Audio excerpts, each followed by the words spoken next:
कक्षा 10 के सभी प्यारे विद्यार्थियों का आज के इस वीडियो में हार्दिक स्वागत और अभिनंदन। और आज के इस वीडियो में हम बात करेंगे राजस्थान माध्यमिक शिक्षा बोर्ड कक्षा 10 की गणित के अब तक के जितने भी पेपर हुए हैं, यानी कि बोर्ड की जो साइट है उस पर जितने भी पेपर उपलब्ध हैं 2010 से लगाकर 2023 तक अब तक जितने भी पेपर हुए हैं उन सभी का इस वीडियो में हम इंपॉर्टेंट क्वेश्चन देखने वाले हैं, जो क्वेश्चन बार बार रिपीट होते हैं और आपके 2024 के पेपर में भी वो क्वेश्चन जो आराम से आपको देखने को मिलेंगे। ये वीडियो अगर आप शुरू से अंत तक देख लेते हैं और जिनको डर लगता है कि मैं गणित में फेल हो जाऊंगा, तो ये आप वीडियो शुरू से अंत तक देख लेना। आपके निश्चित रूप से गणित में आप जो 80 में से कम जो 40-50 नंबर आप जो ये वीडियो देखकर जो आसानी से प्राप्त कर सकेंगे, इतनी मैं आपको जो यहाँ पे विश्वास दिलाता हूँ।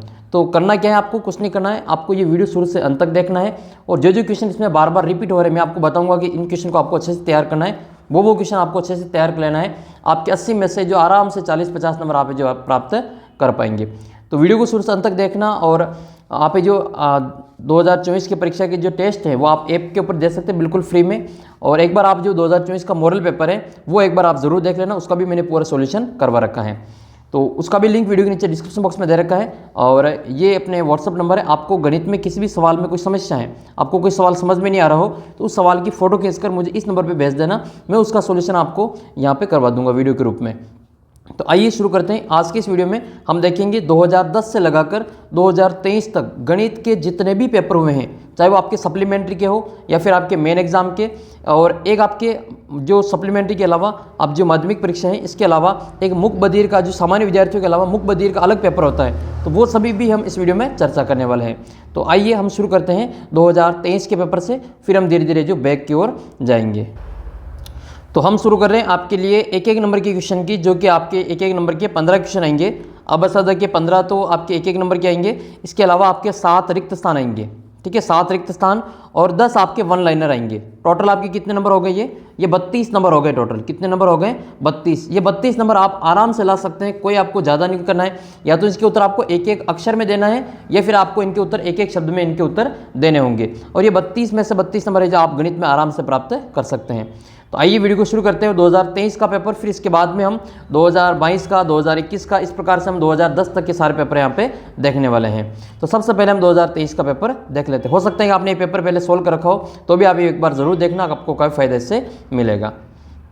तो सबसे पहला आपकी जो 2023 का पेपर है ये, इसमें पहला क्वेश्चन पूछा गया है, इसी प्रकार का आपके पेपर आएगा। ये पहला क्वेश्चन आपके सामने है कि 196 के अभाज्य गुणनखंडों की घातों का योगफल ज्ञात करना है। अब ये आपके 2023 में क्वेश्चन पूछा था, तो आपको करना क्या, इसमें 196 के गुणनखंड करने, 196 के गुणनखंड करने। 196 के गुणनखंड करेंगे तो 2 का भाग देंगे, तो इसमें आपके ये भाग जाएगा 9 बार और 16 में जाएगा 8 बार। फिर 2 का भाग देंगे तो ये 4 बार जाएगा, एक बचेगा 18 हो जाएगा, 9 बार जाएगा। अब फिर 49 में 7 का ही भाग जाएगा तो 7 बार जाएगा, फिर 7 में 7 का 1 बार जाएगा। इसमें ये 2 कितनी बार, तो 2 तो 2 बार है, और 7 कितनी बार है, 7 2 बार है। इसमें क्या पूछा, इनकी गुणनखंडों की घातों का योग पूछा है। अब तो घात कितनी है, इसकी घात 2 है और 7 की भी घात 2 है, तो घात का योग कितना हो जाएगा, 2 + 2 बराबर इसका आंसर कितना आएगा, 4 आ जाएगा। इसका जो करेक्ट आंसर आपके सही उत्तर दे रखा है, बस ये इसका आंसर हो जाएगा 4। इससे पहले आपको इस क्वेश्चन को सोल्व करना पड़ेगा इससे, तो इस प्रकार से इसका आंसर कितना आएगा, 4 आ जाएगा। अगला क्वेश्चन देखते हैं। अगला क्वेश्चन ये काफ़ी इंपॉर्टेंट है आपके लिए, हर बार पूछा जाता है। बिंदु की y अक्ष से दूरी पूछी गई, ठीक है, हर बार पूछा जाता है। ये क्वेश्चन फिक्स है कि बिंदु की x अक्ष से दूरी पूछेंगे या फिर y अक्ष से दूरी पूछेंगे। मैं आपको दोनों ही समझा देता हूँ और 1 नंबर आपका ये पक्का हो जाएगा। जब भी ये y अक्ष से दूरी पूछे तो आपको क्या करना है, ये y अक्ष दे रखा है यहाँ पे, तो आपको x का मान लिखना है। पहले x का मान होता है और फिर बाद में y का मान होता है। तो जब भी y अक्ष से दूरी पूछे तो आपको पहले वाला जो नंबर है वो लिख लेना है। अब इसमें पहले वाला नंबर कितना है, 3 है, तो इसका उत्तर कितना हो जाएगा, 3 हो जाएगा। ऑप्शन नंबर स इसका करेक्ट आंसर हो जाएगा। क्या करना है, कुछ भी नहीं करना है। इसमें y अक्ष से दूरी पूछे तो आपको x का मान लिखना है, और x अक्ष से दूरी पूछे तो आपको क्या करना है, y का मान लिख लेना है, जो कितना आ जाएगा, 4 इकाई आ जाएगा, ठीक है, 4 इकाई आंसर हो जाएगा। अब लेकिन ये दोनों तो प्लस में, अगर आपको सवाल में ये माइनस में दे दे ऐसे कि -2,3 की y अक्ष से दूरी ज्ञात कीजिए, तो फिर इसका मान -2 नहीं होगा, इसका उत्तर आएगा आपके +2, ठीक है। ध्यान रखना, दूरी है जो कभी भी माइनस में नहीं होती है। तो अगर दूरी पूछे और ये वो माइनस में उत्तर दे रखा है तो वो तो फिर आपका होगा ही नहीं, तो आपको प्लस वाली संख्या लिख लेनी है। तो इसका जो करेक्ट आंसर वो 3 हो जाएगा। और एक्स अक्ष से दूरी पूछे तो वो आपका 4 हो जाएगा।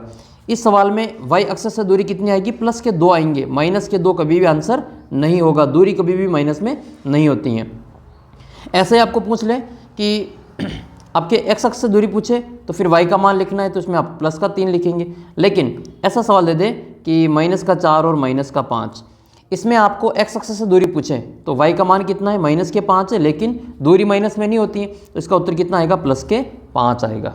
तो इसका जो करेक्ट आंसर है, आपके ये वाली चीज़ ध्यान रखनी है, एक्स अक्ष से दूरी पूछे तो वाई का मान लिखना है, और वाई अक्ष से दूरी पूछे तो एक्स का मान लिखना है, वो भी प्लस में लिखना है। ये बात आपको विशेष तौर पर ध्यान रखनी है।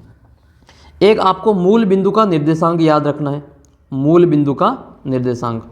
मूल बिंदु के निर्देशांक क्या होते हैं, मूल बिंदु के जो निर्देशांक है वो होते हैं, एक्स का मान भी 0 होता है और वाई का मान भी 0 होता है, ये मूल बिंदु के निर्देशांक होते हैं। अगला क्वेश्चन देखते हैं, ये वाला सवाल। अब ये वाला पेपर में से ही आपको जो इसके उत्तर मिल जाएंगे। कुल मिला के कहने का मतलब ये है कि इसको संतुष्ट करने वाला युग्म देखना है। अब कुछ नहीं करना है, एक्स और वाई का जो इसमें मान है वो इन्हीं चारों में से एक होगा, तो वो चारों में से एक होगा, तो वो आप एक एक करके देखेंगे। जैसे x का मान और y का मान यहाँ लिखेंगे और इसका उत्तर कितना आना चाहिए, 11 आना चाहिए। जिस भी ऑप्शन से इसका उत्तर 11 आ जाए वह अपना उत्तर हो जाएगा। ऐसा सवाल आ जाए कि ये समीकरण का कोई हल है या फिर संतुष्ट करने वाला युग्म है, तो आपको कुछ नहीं करना है, जो उत्तर दे रखा है इसी में से एक एक करके आपको यहाँ पे x और y का मान बारी बारी से लिख के देख लेना है।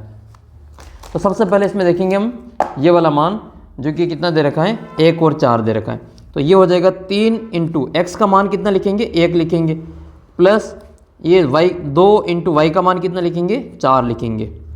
तो ये कितना हो जाएगा, 3 एकम 3, पहले गुणा करेंगे बाद में जोड़ करेंगे, तो पहले ये गुणा करेंगे और फिर बाद में ये जोड़ करेंगे।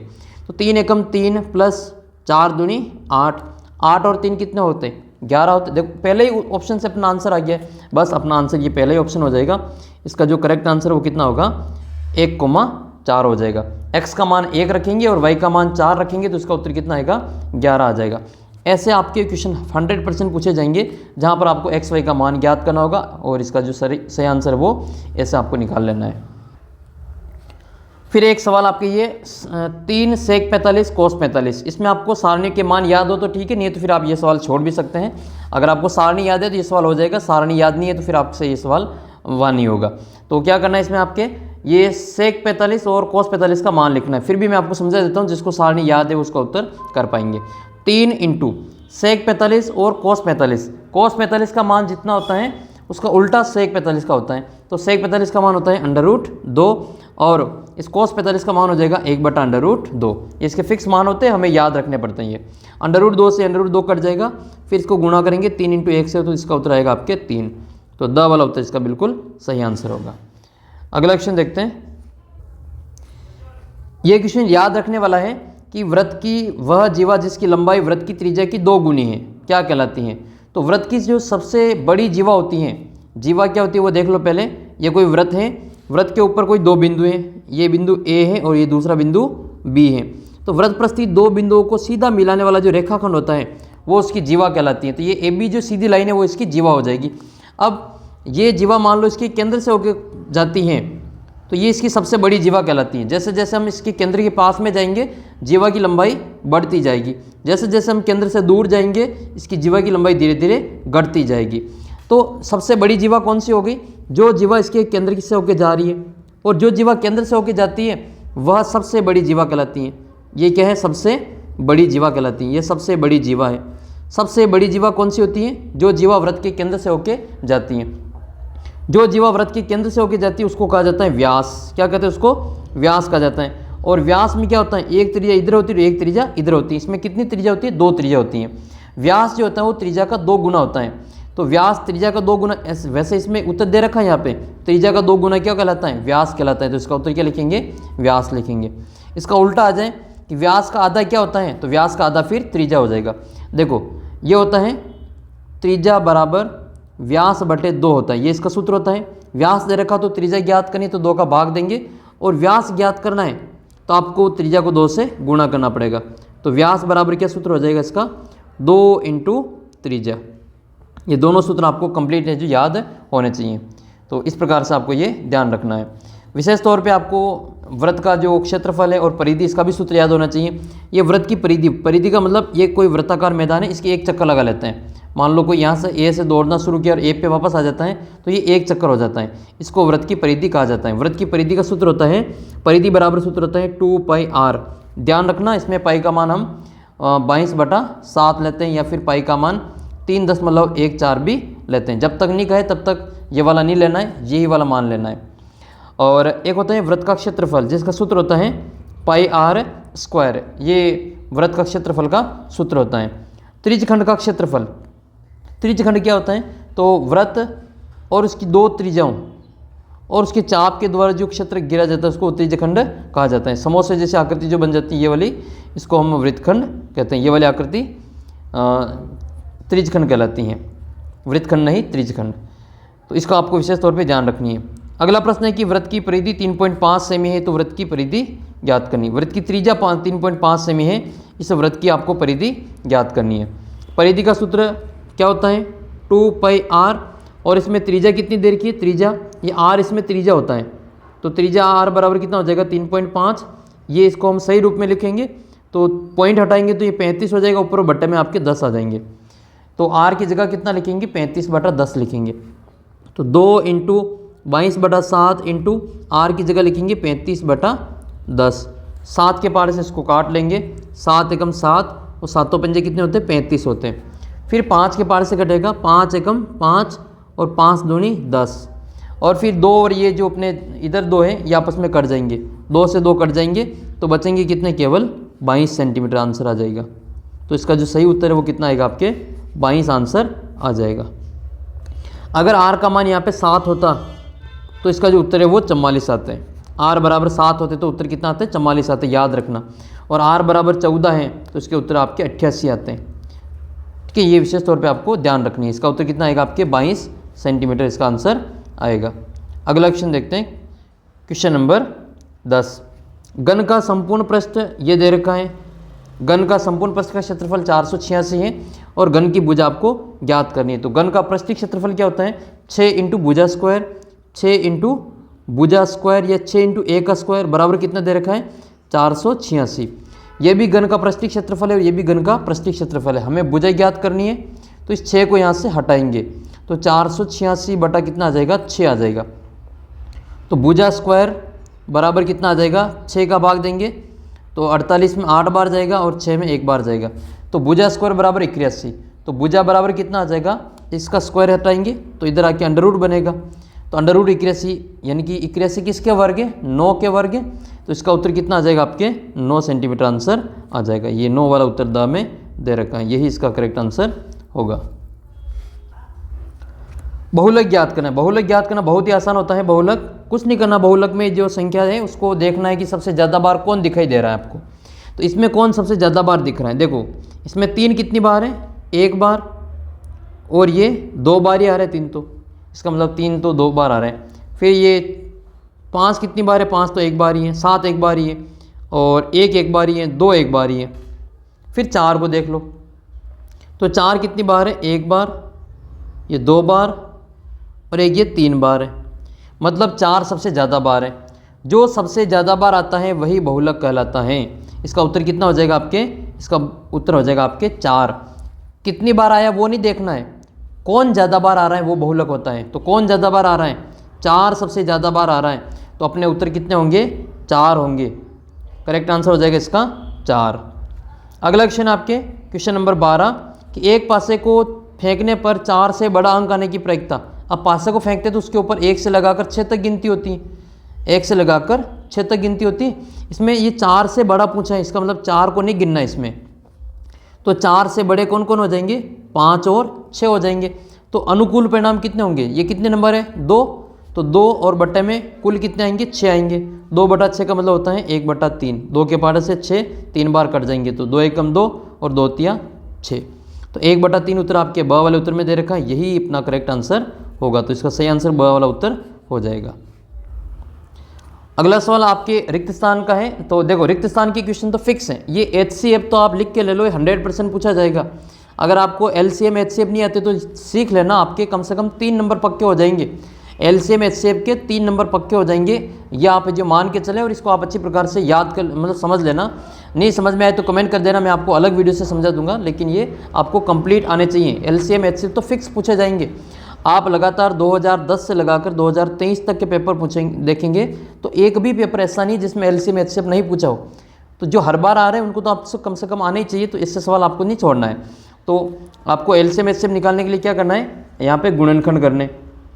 95 में भाग देंगे तो 95 में भाग देंगे देखो 5 का, इसमें 2 का और 3 का भाग नहीं जाएगा, तो 19 बार भाग जाएगा। 19 पंजे 95 होते हैं, फिर 19 में 19 का भाग देंगे 1 बार। तो सेकंड वाला आपके हैं 152, तो 152 में फिर भाग देंगे हम यहाँ पे 152, 2 का भाग देंगे तो इसमें 7 बार और 6 बार चला जाएगा।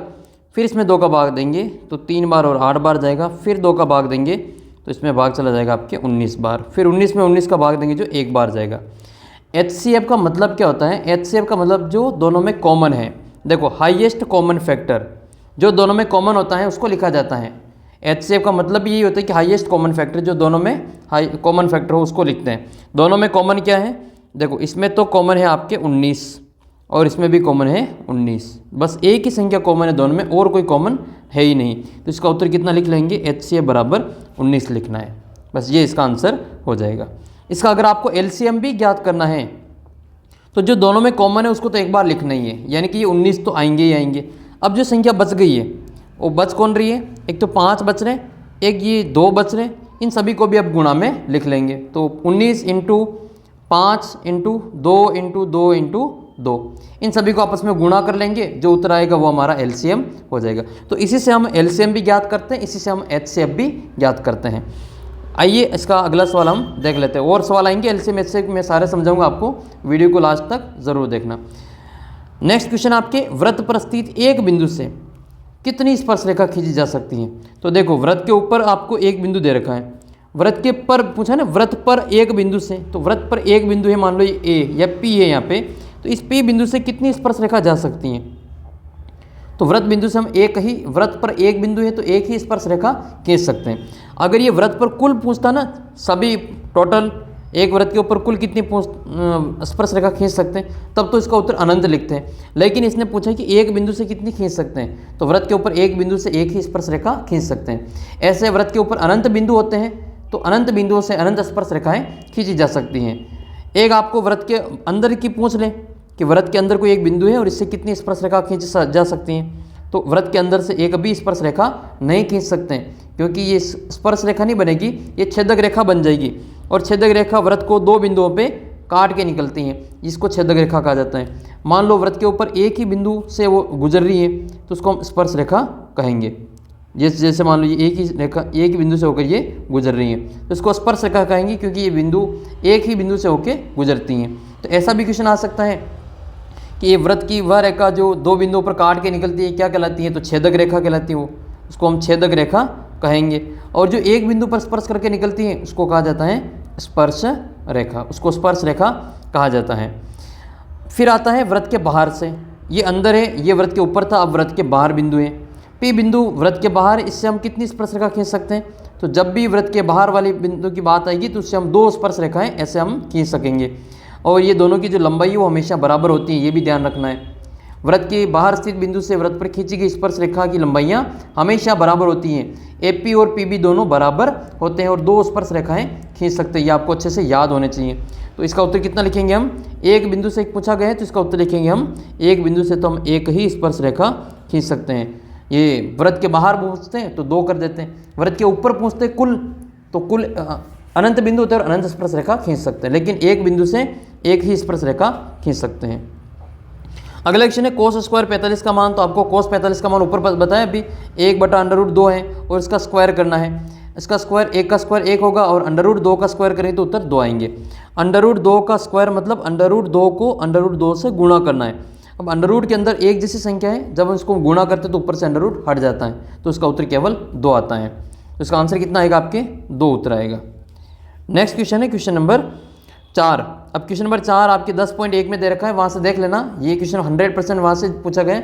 आगे वाले जो पेपर होगा 2024 का, उसमें भी वहाँ से एक क्वेश्चन फिक्स है।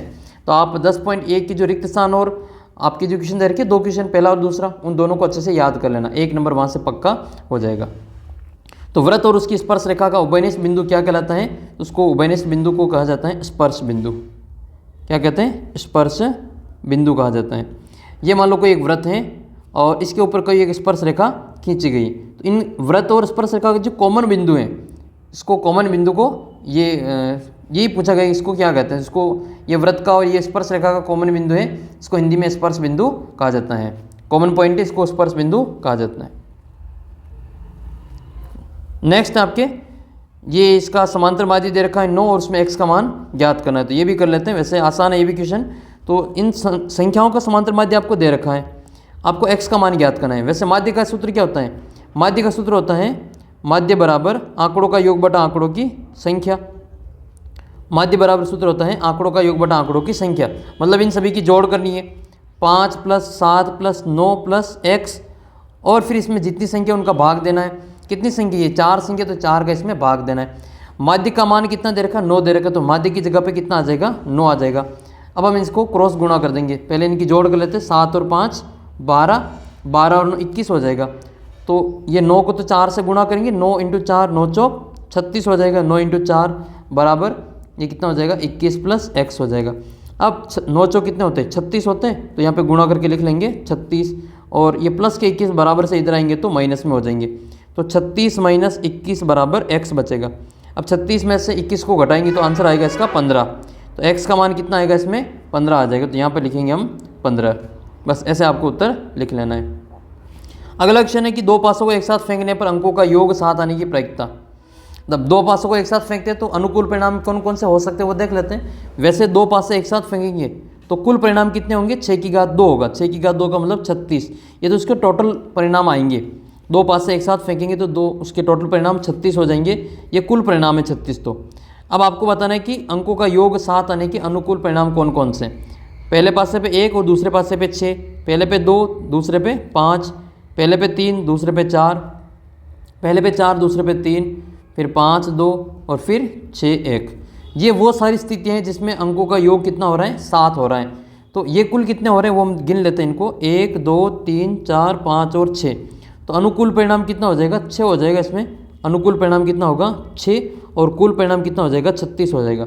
6/36 इसको हम काटेंगे तो 6 के बार से कटेगा 6 एक बार, और 36 कटेंगे 6 बार, तो इसका आंसर कितना आएगा? 1/6 आएगा।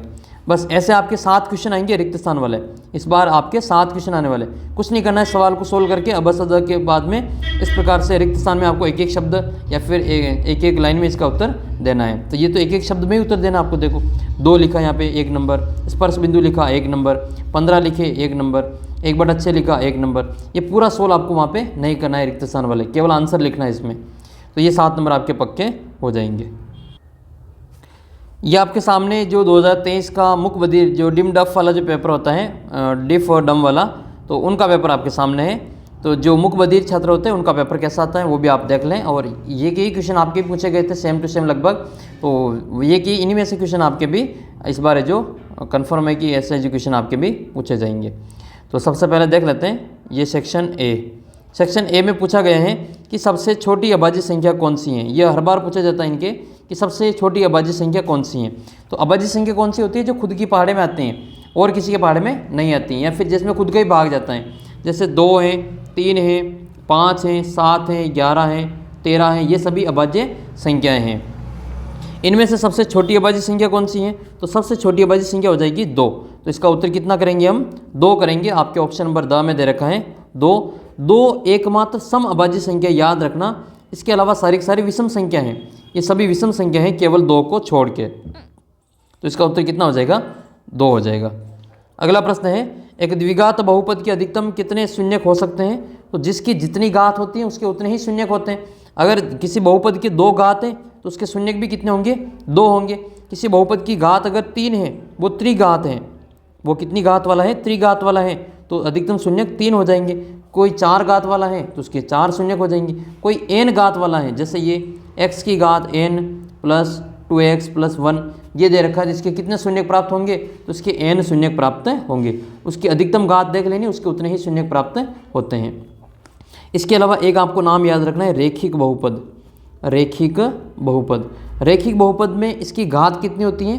वह बहुपद जिसकी घात 1 होती है उसको हम रेखिक बहुपद कहते हैं। जिसकी घात 1 है तो उसके शून्यक भी कितने हो जाएंगे? 1 शून्यक प्राप्त होंगे। तो इसका उत्तर द्विघात वाला है, तो द्विघात वाले का उत्तर कितना आएगा? 2 आंसर आ जाएगा। अगला क्वेश्चन देखते हैं। ये देखो 2x + y = 6 को संतुष्ट करने वाला युग्म। सेम क्वेश्चन आपके भी पूछा था 2023 में, इसमें वापस पूछा हुआ है। तो x और y का ऐसा मान बताना है जिनको यहाँ पे रखने पर ये उत्तर 6 आ जाए। एक एक करके हम इसका आंसर देख लेते हैं। तो 2 इंटू ये पहला चेक करते हैं, 2 एकम 2 प्लस ये 2 लिख लेते हैं। तो 2 एकम 2 + 2 बराबर कितने हो जाएंगे? 4 हो जाएंगे, जबकि 6 चाहिए हमें। तो इसका मतलब ये तो नहीं होगा। ये 2 और 1, तो यहाँ पर तो है 2 और यहाँ पर है 1, तो 2 दूनी 4 और 1, ये कितने हो जाएंगे? 5 ही हो रहे हैं। इसका मतलब ये भी नहीं है, ये वाला भी नहीं है। तीसरा वाला देखते हैं, स 2 2, यहाँ 2 है और यहाँ पे कितने लिखने? 2 लिखने। तो 4 और 2 कितने हो रहे हैं? देखो 6 हो रहे हैं इसमें। तो अपना उत्तर कितना हो जाएगा? इसका आंसर आएगा आपके 2 2, ऑप्शन नंबर स। ऐसा क्वेश्चन आ जाए कि समीकरण को संतुष्ट करने वाला युग्म कौन सा है, आपको कुछ नहीं करना है, इनके जो मान दे रखे हैं उनको x और y की जगह पे लिख के चेक करना है कि बराबर वाली संख्या आपकी इसमें मिल रही है या फिर नहीं मिल रही। जिससे मिल जाए वही अपना आंसर हो जाएगा। तो इसका उत्तर 2 2 हो जाएंगे। ये x का मान होता है और ये y का मान है। पहले वाला x का और बाद वाला y का मान होता है। अगला सवाल देखते हैं। क्वेश्चन नंबर है आपके 4। x² - 25 = 0 को हल करने पर x का मान कितना प्राप्त होता है? अब देखो ये ऐसा सवाल आपके भी है, x² - 9 वाला बराबर 0। ये और ये दोनों सेम ही है। ऐसा आ जाए, ये x² - 16 = 0, ऐसा आ जाए, सभी के उत्तर आप एक प्रकार से ज्ञात कर सकेंगे। देखो इसमें क्या करना है कि इसको बराबर में 0 है तो पक्षांतर करना है। x² माइनस के 25 इधर आएंगे तो आपके प्लस के 25 हो जाएंगे। तो x बराबर आपके इसका स्क्वायर हटाएंगे, इधर आके अंडर रूट लगेगा। तो √25, √25 का मतलब क्या होता है? ±5 होता है, मतलब 5 का वर्ग 25। तो इसका उत्तर कितना आ जाएगा? 5 आ जाएगा, ±5। तो √+-5 इसका आंसर आएगा। ये वाले 5 नहीं होंगे क्योंकि इसकी घात कितनी है? 2 है, तो इसके उत्तर भी 2 आएंगे, एक प्लस का और एक माइनस का। तो ये 5 जिन्हें जो करेगा उसके उत्तर गलत हो जाएंगे। तो इसका उत्तर ध्यान रखना, प्लस माइनस में आता है जब घात 2 होती है। तो ये 9 वाला कितना आएगा?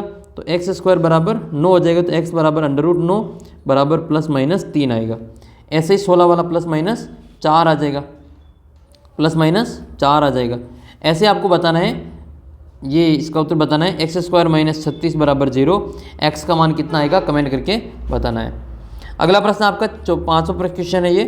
किसी समांतर श्रेणी का पहला पद 2 है और सारवंतर 3 है, तो समांतर श्रेणी क्या होगी? तो पहले पद में d को जोड़ेंगे तो दूसरा पद आ जाएगा। तो 2 में 3 जोड़ो, कितना आ जाएगा? 5 आ जाएगा। तो 2 के बाद में जिसमें भी 5 आ रहा है वो अपना उत्तर है। 2 के बाद 5 किस में आ रहा है देख लो। 2 के बाद 5, 2 के बाद 4, 2 के बाद 6, 2 के बाद 2, तो 5 किस में आ रहा है? बस पहला ही उत्तर सही हो जाएगा अपना, यही इसका करेक्ट आंसर होगा। अगला क्वेश्चन, अगला पद निकालना है, तो इसमें 3 और जोड़ दो 5 में, तो 8 हो जाएंगे। 3 और जोड़ेंगे तो 11 हो जाएगा। तो ये हमारा ये समांतर श्रेणी हो जाएगी। ये सूत्र आपको याद रखना है। समांतर श्रेणी के n पदों का योगफल ये क्या होता है? SN बराबर n/2 कोष्टक a + l। पहला पद और लास्ट पद दे रखा हो तो ये वाला सूत्र लगा लेते हैं। जबकि आपको d का मान दे रखा हो तो फिर आपके ये इस तरह का सूत्र होता है। लेकिन इसमें एक मिस्टेक है, इसमें आपके यहाँ पे क्या नहीं दे रखा है? 2 नहीं दे रखा है। तो इसका जो सूत्र होता है वो SN बराबर क्या होता है? n/2 कोष्टक ये होता है 2a + n - 1 × d होता है। बस थोड़ा सा अंतर करके ऑप्शन दे दिया, बाकी जो आप बड़े सूत्र को देख के ये उत्तर कर देंगे तो ये गलत है, क्योंकि इसमें यहाँ पे 2 आता है जबकि इसमें आपके 2 नहीं चाहिए। ये अंतिम पद और पहला पद दे रखा हो तो ये वाला सूत्र लगा के हम पदों का जो योगफल है वो ज्ञात कर सकते हैं। तो ये वाला आंसर नहीं होगा, इसका जो करेक्ट आंसर है वो अ वाला उत्तर होगा। अगला क्वेश्चन देखते हैं। सभी समबाहु त्रिभुज होंगे, ये आपके 6.1 का सवाल है। ये 6.1 के जो 2-3 रिक्त स्थान दे रखे हैं वो आपको याद कर लेने, वहाँ से कंप्लीट क्वेश्चन आपके बनेंगे। तो सभी समबाहु त्रिभुज कैसे होते हैं? सभी समबाहु त्रिभुज समरूप होते हैं। अब समरूप आकृतियाँ कौन कौन सी, इनका आपको नाम याद रखना है। एक तो व्रत का नाम याद रखना है, सारे के सारे व्रत समरूप होते हैं, सारे के सारे वर्ग समरूप होते हैं। और एक आपका ये समबाहु त्रिभुज, समबाहु त्रिभुज, समबाहु त्रिभुज, ये 3 चीज़ें ऐसी जो हमेशा समरूप होंगी, मतलब ये इक्विलेटरल होती हैं, सिमिलर कहलाती हैं। ये इक्विलेटरल ट्रायंगल जो है वो सिमिलर होते हैं। नेक्स्ट है त्रिभुज के कितने शीर्ष होते हैं? तो त्रिभुज के कितने शीर्ष होते हैं? त्रिभुज के 3 शीर्ष होते हैं, A बी और सी। कितने कोण होते हैं? तो इसमें 3 कोण होते हैं, कोण ए, कोण बी और कोण सी। त्रिभुज की तीनों कोणों का योग कितना होता है? तो तीनों कोणों की जोड़ 180 डिग्री के बराबर होती हैं। अगला प्रश्न है साइन स्क्वायर 45। उसमें पूछा था कोस स्क्वायर 45 का और इसमें पूछा है साइन स्क्वायर 45 का। तो बस सेम ही उत्तर होता है, साइन 45 कोस 45 के मान सेम ही होते हैं। तो उसका भी 1/√2 था और इसका भी उत्तर जो मान है वो 1/√2 ही होता है। स्क्वायर करेंगे तो 1 का 1 आएगा, √2 का उत्तर 2 आ जाएगा। तो इसका जो सही उत्तर है वो कितना आएगा? √1/2 का स्क्वायर करेंगे तो ये 1/2 आ जाएगा। तो इसका जो सही आंसर है वो आपके स वाला उत्तर हो जाएगा 1/2। अगला क्वेश्चन देखते हैं, क्वेश्चन नंबर 10। अब सेक में ये किसका मान होता है? 2/√3 का। तो ये सेक 60 का मान होता है। किसका मान होता है? ये कोस 60 जो होता है, कोस 60 का मान कितना होता है? वो √3/2 होता है। एक मिनट रुको चेक कर लेते हैं। ये साइन 60 का मान जो होता है वो √3/2 होता है और कोस 30 का जो मान है वो भी √3/2 होता है। तो कोस 30 का उल्टा, ये कोस का उल्टा सेक होता है, तो ये आपके सेक 30 का मान हो जाएगा 2/√3। तो इसका उत्तर लिखेंगे हम 30 डिग्री। अगर कोसेक होता तो 60 लिखते हैं, ये सेक है इसलिए इसका उत्तर हो जाएगा आपके 30 डिग्री। अगला क्वेश्चन है ये कि एक मीनार की ऊंचाई उसकी छाया से √3 गुना है, तब 49 कोण कितना होगा? देखो ये एक मीनार है, इसकी ऊंचाई इसकी जितनी भी छाया है उससे कितने गुना है? √3 गुना है। ये मान लो x है तो ये √3x हो जाएगा। ठीक है, तो आपको ये सूर्य का अवनयन कोण ज्ञात करना है।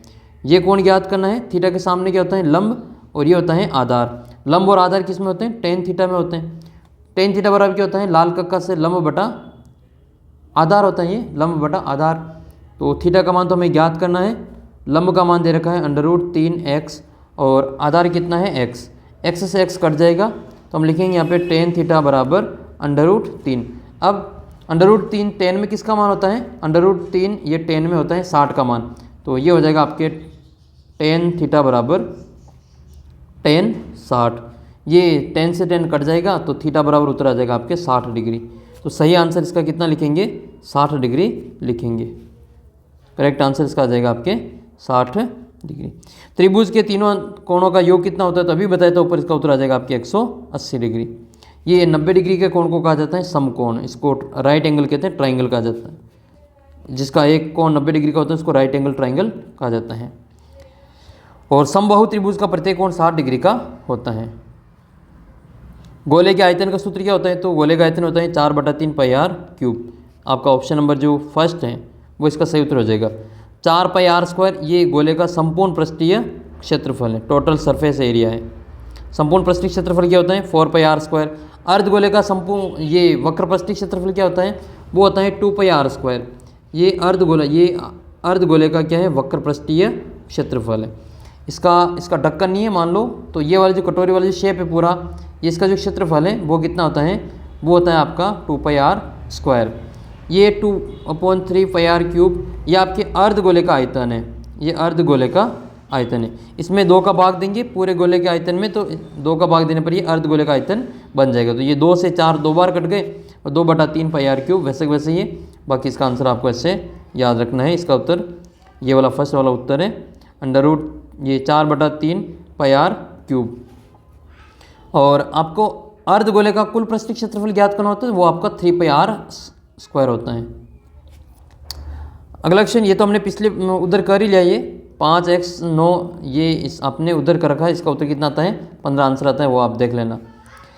एक पासे को फेंकने पर सम अंक आने की प्रायिकता। सम अंक कौन कौन से? 2 4 और 6। कुल कितने होते हैं? 6 अंक होते हैं और इसमें से 3 ये हैं, तो 3/6 उत्तर हो जाएगा। 3/6 तो दे नहीं रखा है, काट लेंगे, 1/2 आंसर आ जाएगा। 1/2 आपका ऑप्शन नंबर स में दे रखा है।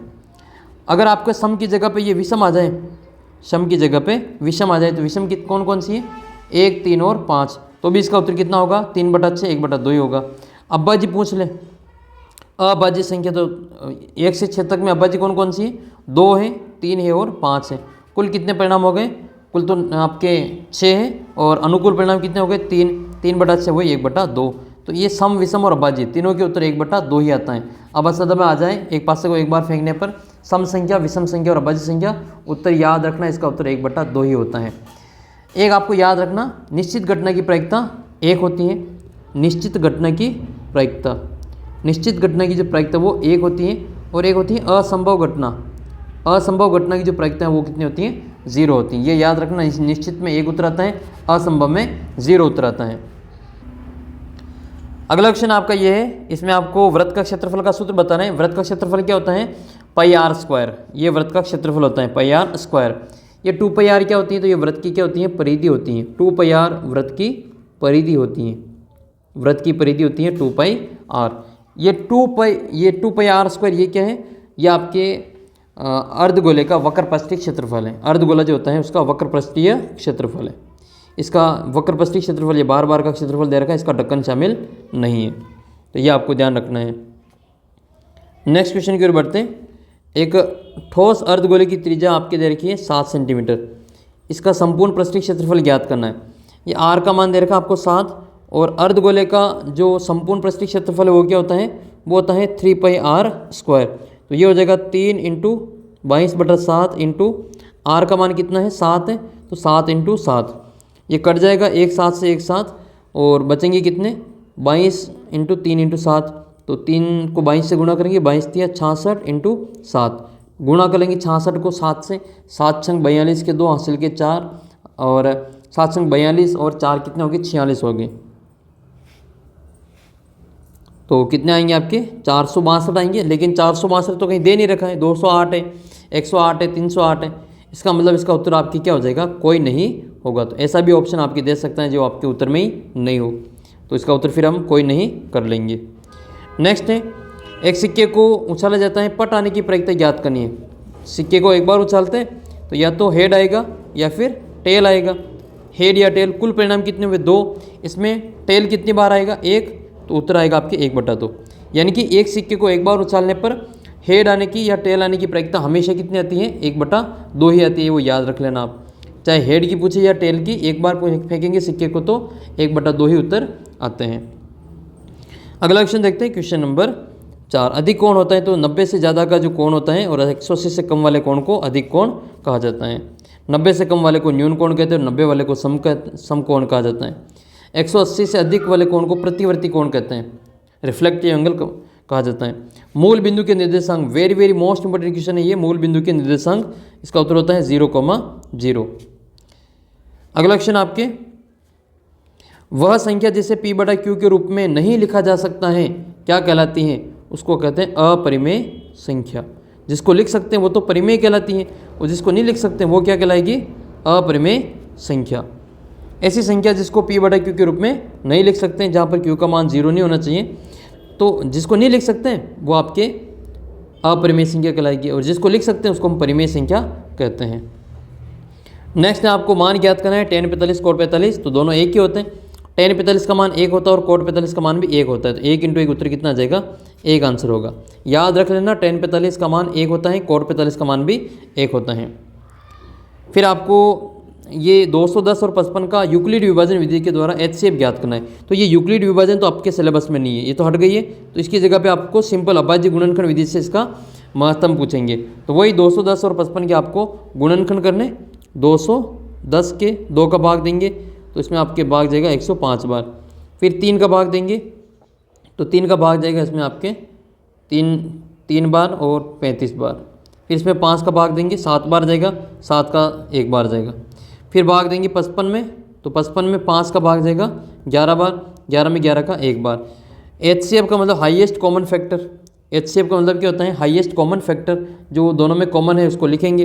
कॉमन क्या क्या है? बस केवल 5 ही कॉमन है, तो और तो कोई कॉमन है नहीं इसमें, तो इसका उत्तर कितना आ जाएगा? आपके 5 आंसर आ जाएगा। बस HCF बराबर कितना आंसर लिखेंगे? HCF बराबर लिखना है आपको 5। फिर आपके अगला सवाल है, 2 संख्या दे रखी है, इनका HCF 9 है, तो आपको इनका LCM ज्ञात करना है। बहुत ही आसान है ये। एक संख्या को A मानेंगे, दूसरी संख्या को B मानेंगे। ये हमारा HCF है और हमें ज्ञात करना है इसका LCM।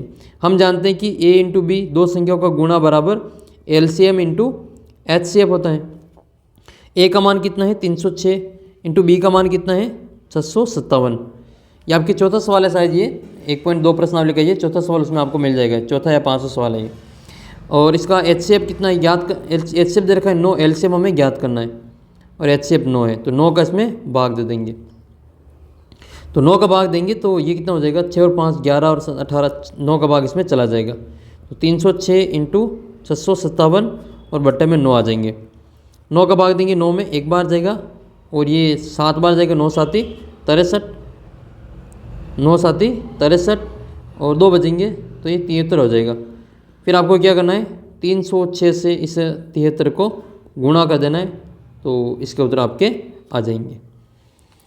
अगला प्रश्न आपकी अपनी इच्छा अनुसार 2 समरूप आकृतियाँ बनानी है। तो 2 समरूप आकृतियाँ कौन सी होती हैं, एक तो आप त्रिभुज बना सकते हैं, समबाहु त्रिभुज।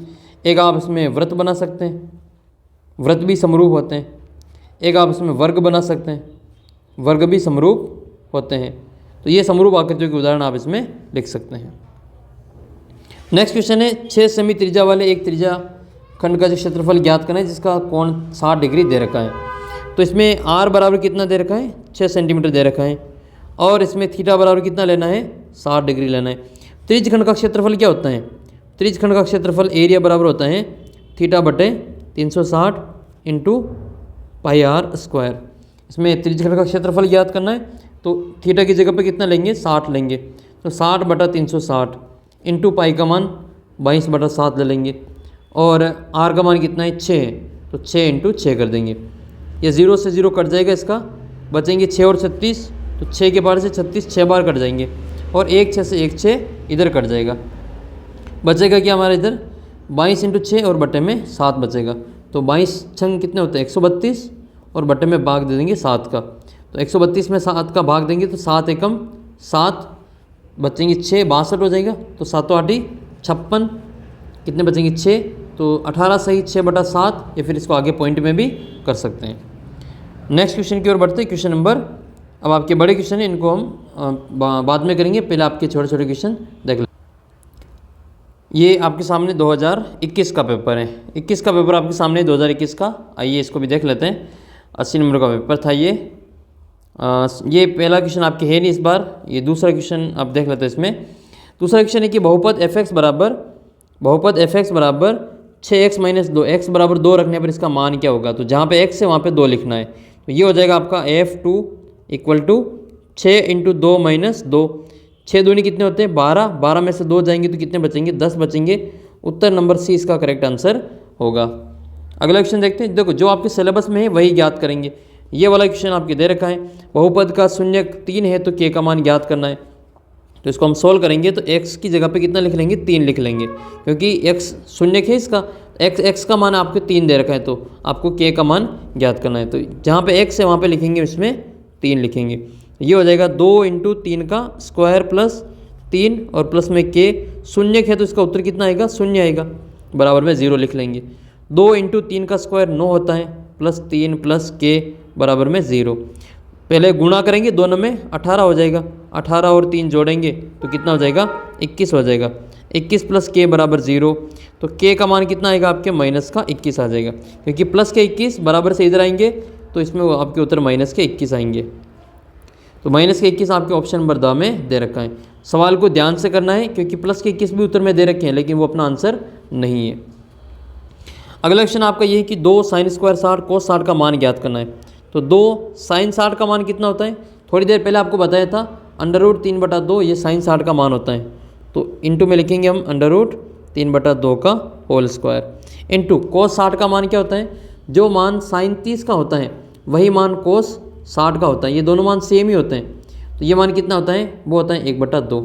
तो इसका उत्तर आ जाएगा आपके 1/2। इसको सोल्व करेंगे तो ये आएगा आपके 2 इंटू √3 का स्क्वायर 3 हो जाएगा और 2 का स्क्वायर 4 होगा, इंटू 1/2। 2 से 2 कट जाएंगे, उत्तर आएगा आपके 3/4। 3/4 आपके ऑप्शन कौन सा है, 3/4 वाला ऑप्शन आपके स में दे रखा है, सी इसका करेक्ट आंसर होगा। नेक्स्ट क्वेश्चन की ओर बढ़ते हैं।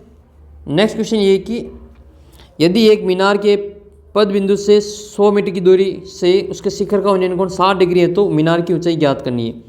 ये एक मीनार है जिसको नाम दे रहे हैं हम AB।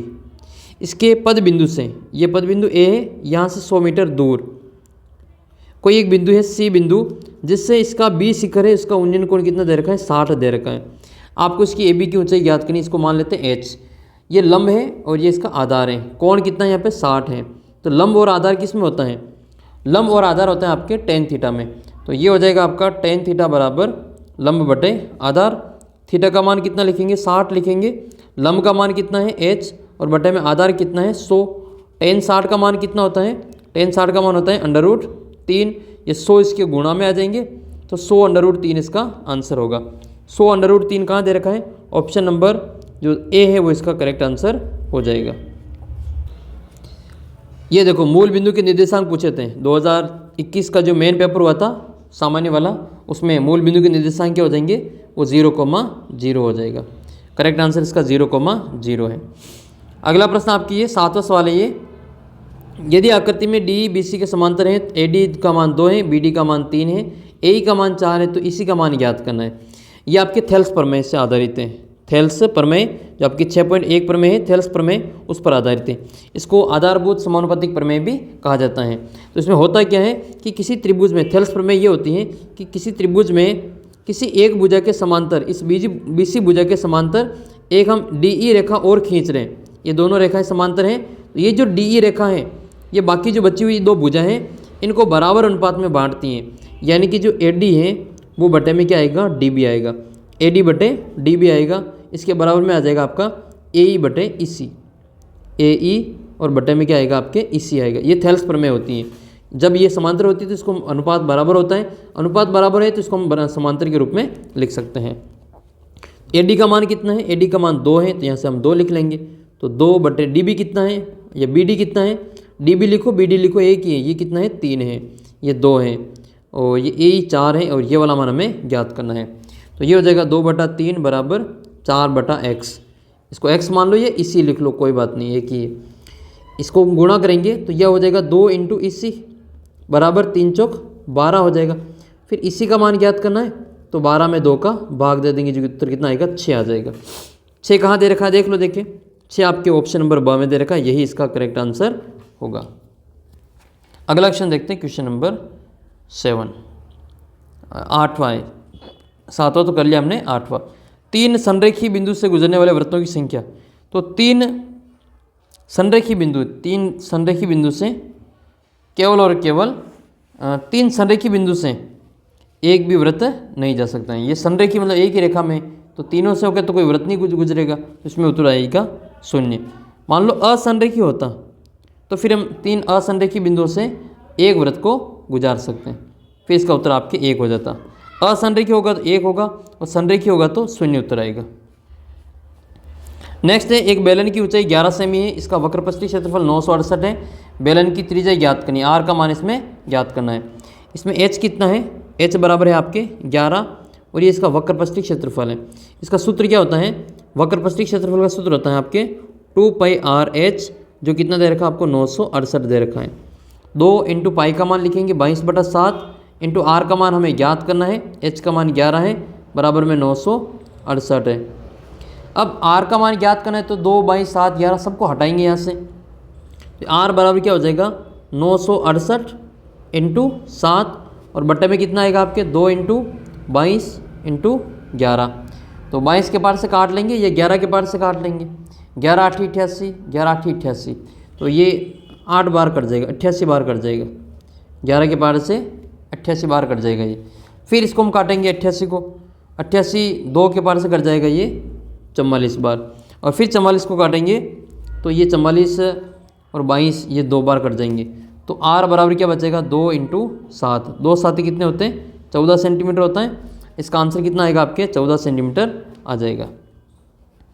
माध्य ज्ञात करना है, कुछ नहीं करना है। माध्य में जब भी ऐसा सवाल है माध्य ज्ञात करो तो संख्या को जोड़ के जितनी संख्या उनका भाग दे देना है। ये कितनी संख्या है? 1 2 3 4 5, तो इसमें 5 का भाग देंगे।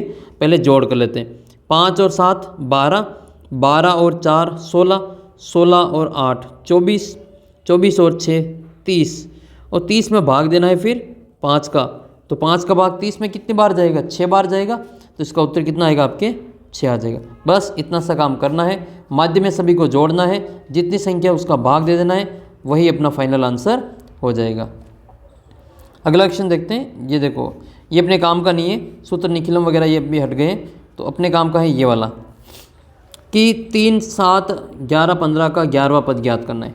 ये 11वां पद ज्ञात करना बहुत ही आसान है। इसमें आपके पहला पद कितना है, इसमें ये तो हो जाएगा पहला पद a बराबर 3 और d बराबर कितना आ जाएगा, 7 में से 3 को घटाएंगे तो ये 4 उत्तर आ जाएगा। n बराबर कितना है, 11वां ज्ञात करना तो n बराबर 11 है। इसमें लगाएंगे हम nवां पद बराबर ये क्या होता है, वो होता है an बराबर a plus n minus 1 into D. ये इसका सूत्र है, याद रखना पड़ेगा आपको। n की जगह पे 11 लिखेंगे तो a 11 बराबर पहला पद कितना आएगा 3 प्लस n की जगह पे 11 माइनस 1 इंटू डी का मान कितना है 4 है। इसको सोल्व करेंगे तो 3 प्लस ये पहले कोष्टक को सोल्व करेंगे, 11 में से 1 जाएगा तो 10 इंटू 4 आएगा। तो पहले गुणा कर लेते हैं तो 3 प्लस 40 हो जाएगा। 40 और 3 कितने होते हैं, 43 होते हैं। तो इसका जो 11वां पद है वो कितना आ जाएगा, a 11 बराबर कितना आएगा आपके 43 आ जाएगा। अगला क्वेश्चन आपके ये पासे वाला है। पासे वाला देख लेते हैं। इसमें एक पासे को एक बार वो चला जाता है और फिर इसमें आपके पासे पर 5 या 5 से छोटी संख्या आने की प्रायिकता, तो इसमें 5 भी गिनना है। जब भी ऐसा है 5 या 5 से छोटी तो इसमें 5 भी गिनना है। तो 1, 2, 3, 4, 5 अनुकूल परिणाम कितने हो गए 5 और बट्टे में कुल परिणाम कितने हैं 6। आंसर कितना आएगा इसका 5/6। इससे पहले आपको इसका सूत्र लिखना है, प्रायिकता बराबर अनुकूल परिणामों की संख्या बटे कुल परिणामों की संख्या। अगला क्वेश्चन है, अच्छी प्रकार से फेंटी गई 52 पत्तों की गड्डी में से एक पत्ता निकाला जाता है, उसके बादशाह होने का प्रायिकता ज्ञात करनी। इस पत्ते के बादशाह होने की, अब बादशाह कितने होते हैं, किंग कितने होते हैं, किंग कितने होते हैं 4 किंग होते हैं इसमें। तो कुल पत्ते कितने 52 है और अनुकूल परिणाम कितने हैं, बादशाह कितने 4 हैं। तो अनुकूल परिणाम कितने 4 और कुल परिणाम 52 है। 4/52 उत्तर कितना आएगा 1/13। इससे पहले आपको इसका सूत्र लिखना है, अनुकूल परिणामों की संख्या बटे कुल परिणामों की संख्या। फिर आपके अगला सवाल जो काम का है वो ये वाला है, मोस्ट इंपोर्टेंट है। आपके 5वीं प्रश्नावली का सवाल है ये, 5.1 में दे रखा है, वहाँ पर इसको देख लेना आप ये। तो इसमें ये क्या रखा है कि यदि एक कार का प्रथम किलोमीटर के लिए 20 रुपये किराया है, इसके बाद हर किलोमीटर की 11 रुपये एक्स्ट्रा लगते हैं, तो पहला किलोमीटर कितना लगेगा, पहला किलोमीटर का तो लगेगा a बराबर कितना है, a बराबर 20 है। अब दूसरे किलोमीटर का रुपये कितने लगते हैं, पहले किलोमीटर में 20 रुपये और दूसरे किलोमीटर में 11 रुपये और जोड़ेंगे, तो इसमें 11 और जोड़ देंगे तो कितना आ जाएगा ये 21 और 3, तो इसमें 31 हो जाएगा। तो पहला पद आपके 20 है, दूसरा पद आपके 31 है, फिर इसमें 11 जोड़ेंगे तो इसका तीसरा पद आ जाएगा। तो ये एक समांतर श्रेणी बन जाएगी। इसमें पहला पद कितना आएगा आपके 20 आएगा और ये जो किराया है जो हर बार जो आगे का जोड़ेगा 11 रुपये, वो इसमें d है। तो d बराबर कितना है 11 है। हमें 15 किलोमीटर का किराया बताना है, तो 15वें किलोमीटर तक हम कितने रुपए देने पड़ेंगे, तो 15वें पद का मान ज्ञात करना है। तो n बराबर कितना लेंगे, इसमें 15 लेंगे। वही इसमें SN वाला सूत्र लगेगा। तो SN इसमें 15 किलोमीटर चलने का कुल किराया ज्ञात करना है। तो पहले पद का मान कितना है 20 है और d का मान इसमें 11 है और n का मान 15 है। तो SN वाला सूत्र लगेगा इसमें, SN बराबर n/2 कोष्टक 2a plus n minus 1 into D. n की जगह पे इसमें लिखेंगे 15, तो ये आ जाएगा आपके 15/2 कोष्टक 2 इंटू 20 प्लस n की जगह पे 15 माइनस 1 इंटू डी की जगह पे 11। तो इसको सोल्व करेंगे, 15/2 कोष्टक 2 को 20 से गुणा करेंगे 40 प्लस 15 में से गए तो 14 और 14 को गुणा करेंगे 11 से, ये कितना हो जाएगा 154 हो जाएगा। 154 में जोड़ेंगे 40 तो ये हो जाएगा 194, 194। इसको हम यहाँ सोल्व कर रहे हैं, 15/2 इंटू 194। 194 को 2 के पार से काट देंगे तो ये 9 बार कटेगा, 9 दूनी 18 और 7 बार कटेगा 97। तो 15 को 97 से गुणा कर लेना, अपने आंसर आ जाएंगे। अगला सवाल आपका दूरी ज्ञात करनी है। 90वें सवाल में आपको इन दो बिंदुओं के बीच की दूरी ज्ञात करनी है। तो इसको मान लेंगे हम x1 y1, इसको मान लेंगे हम x2 और y2। दूरी सूत्र क्या होता है, ये इसको हम p बिंदु मान लेते हैं और इस वाले को हम q बिंदु मान लेते हैं। तो दूरी सूत्र होती है PQ बराबर √x2 माइनस x1 का whole square plus y2 minus y1 का होल स्क्वायर। मान लिख लो इसमें x1 x2 के और y1 y2 के। x2 का मान कितना है, इसमें है -1, तो -1 माइनस x1 कितना -2 है, तो ये माइनस के 2 को हम यहाँ लिखेंगे तो माइनस माइनस प्लस के 2 हो जाएंगे। होल स्क्वायर प्लस y2 कितना है 1 माइनस वाई 1 का मान कितना माइनस का है, तो माइनस माइनस प्लस 1 हो जाएगा और इसका होल स्क्वायर। अंडर रूट करेंगे इसका -1 और प्लस के 2, तो प्लस का 1 का स्क्वायर प्लस 1 और 1 2 हो जाएंगे, तो प्लस 2 का स्क्वायर कितना हो जाएगा, 4 हो जाएगा। अंडर रूट 1 प्लस 4 बराबर अंडर रूट 5 उतराएंगे, अंडर रूट 5। तो इसका जो करेक्ट आंसर वो कितना आ जाएगा आपके, अंडर रूट 5 आ जाएगा। ये समतल पर लुढ़कने वाला नहीं है अपने इस बार, तो आपको ये बताना है ये वाला।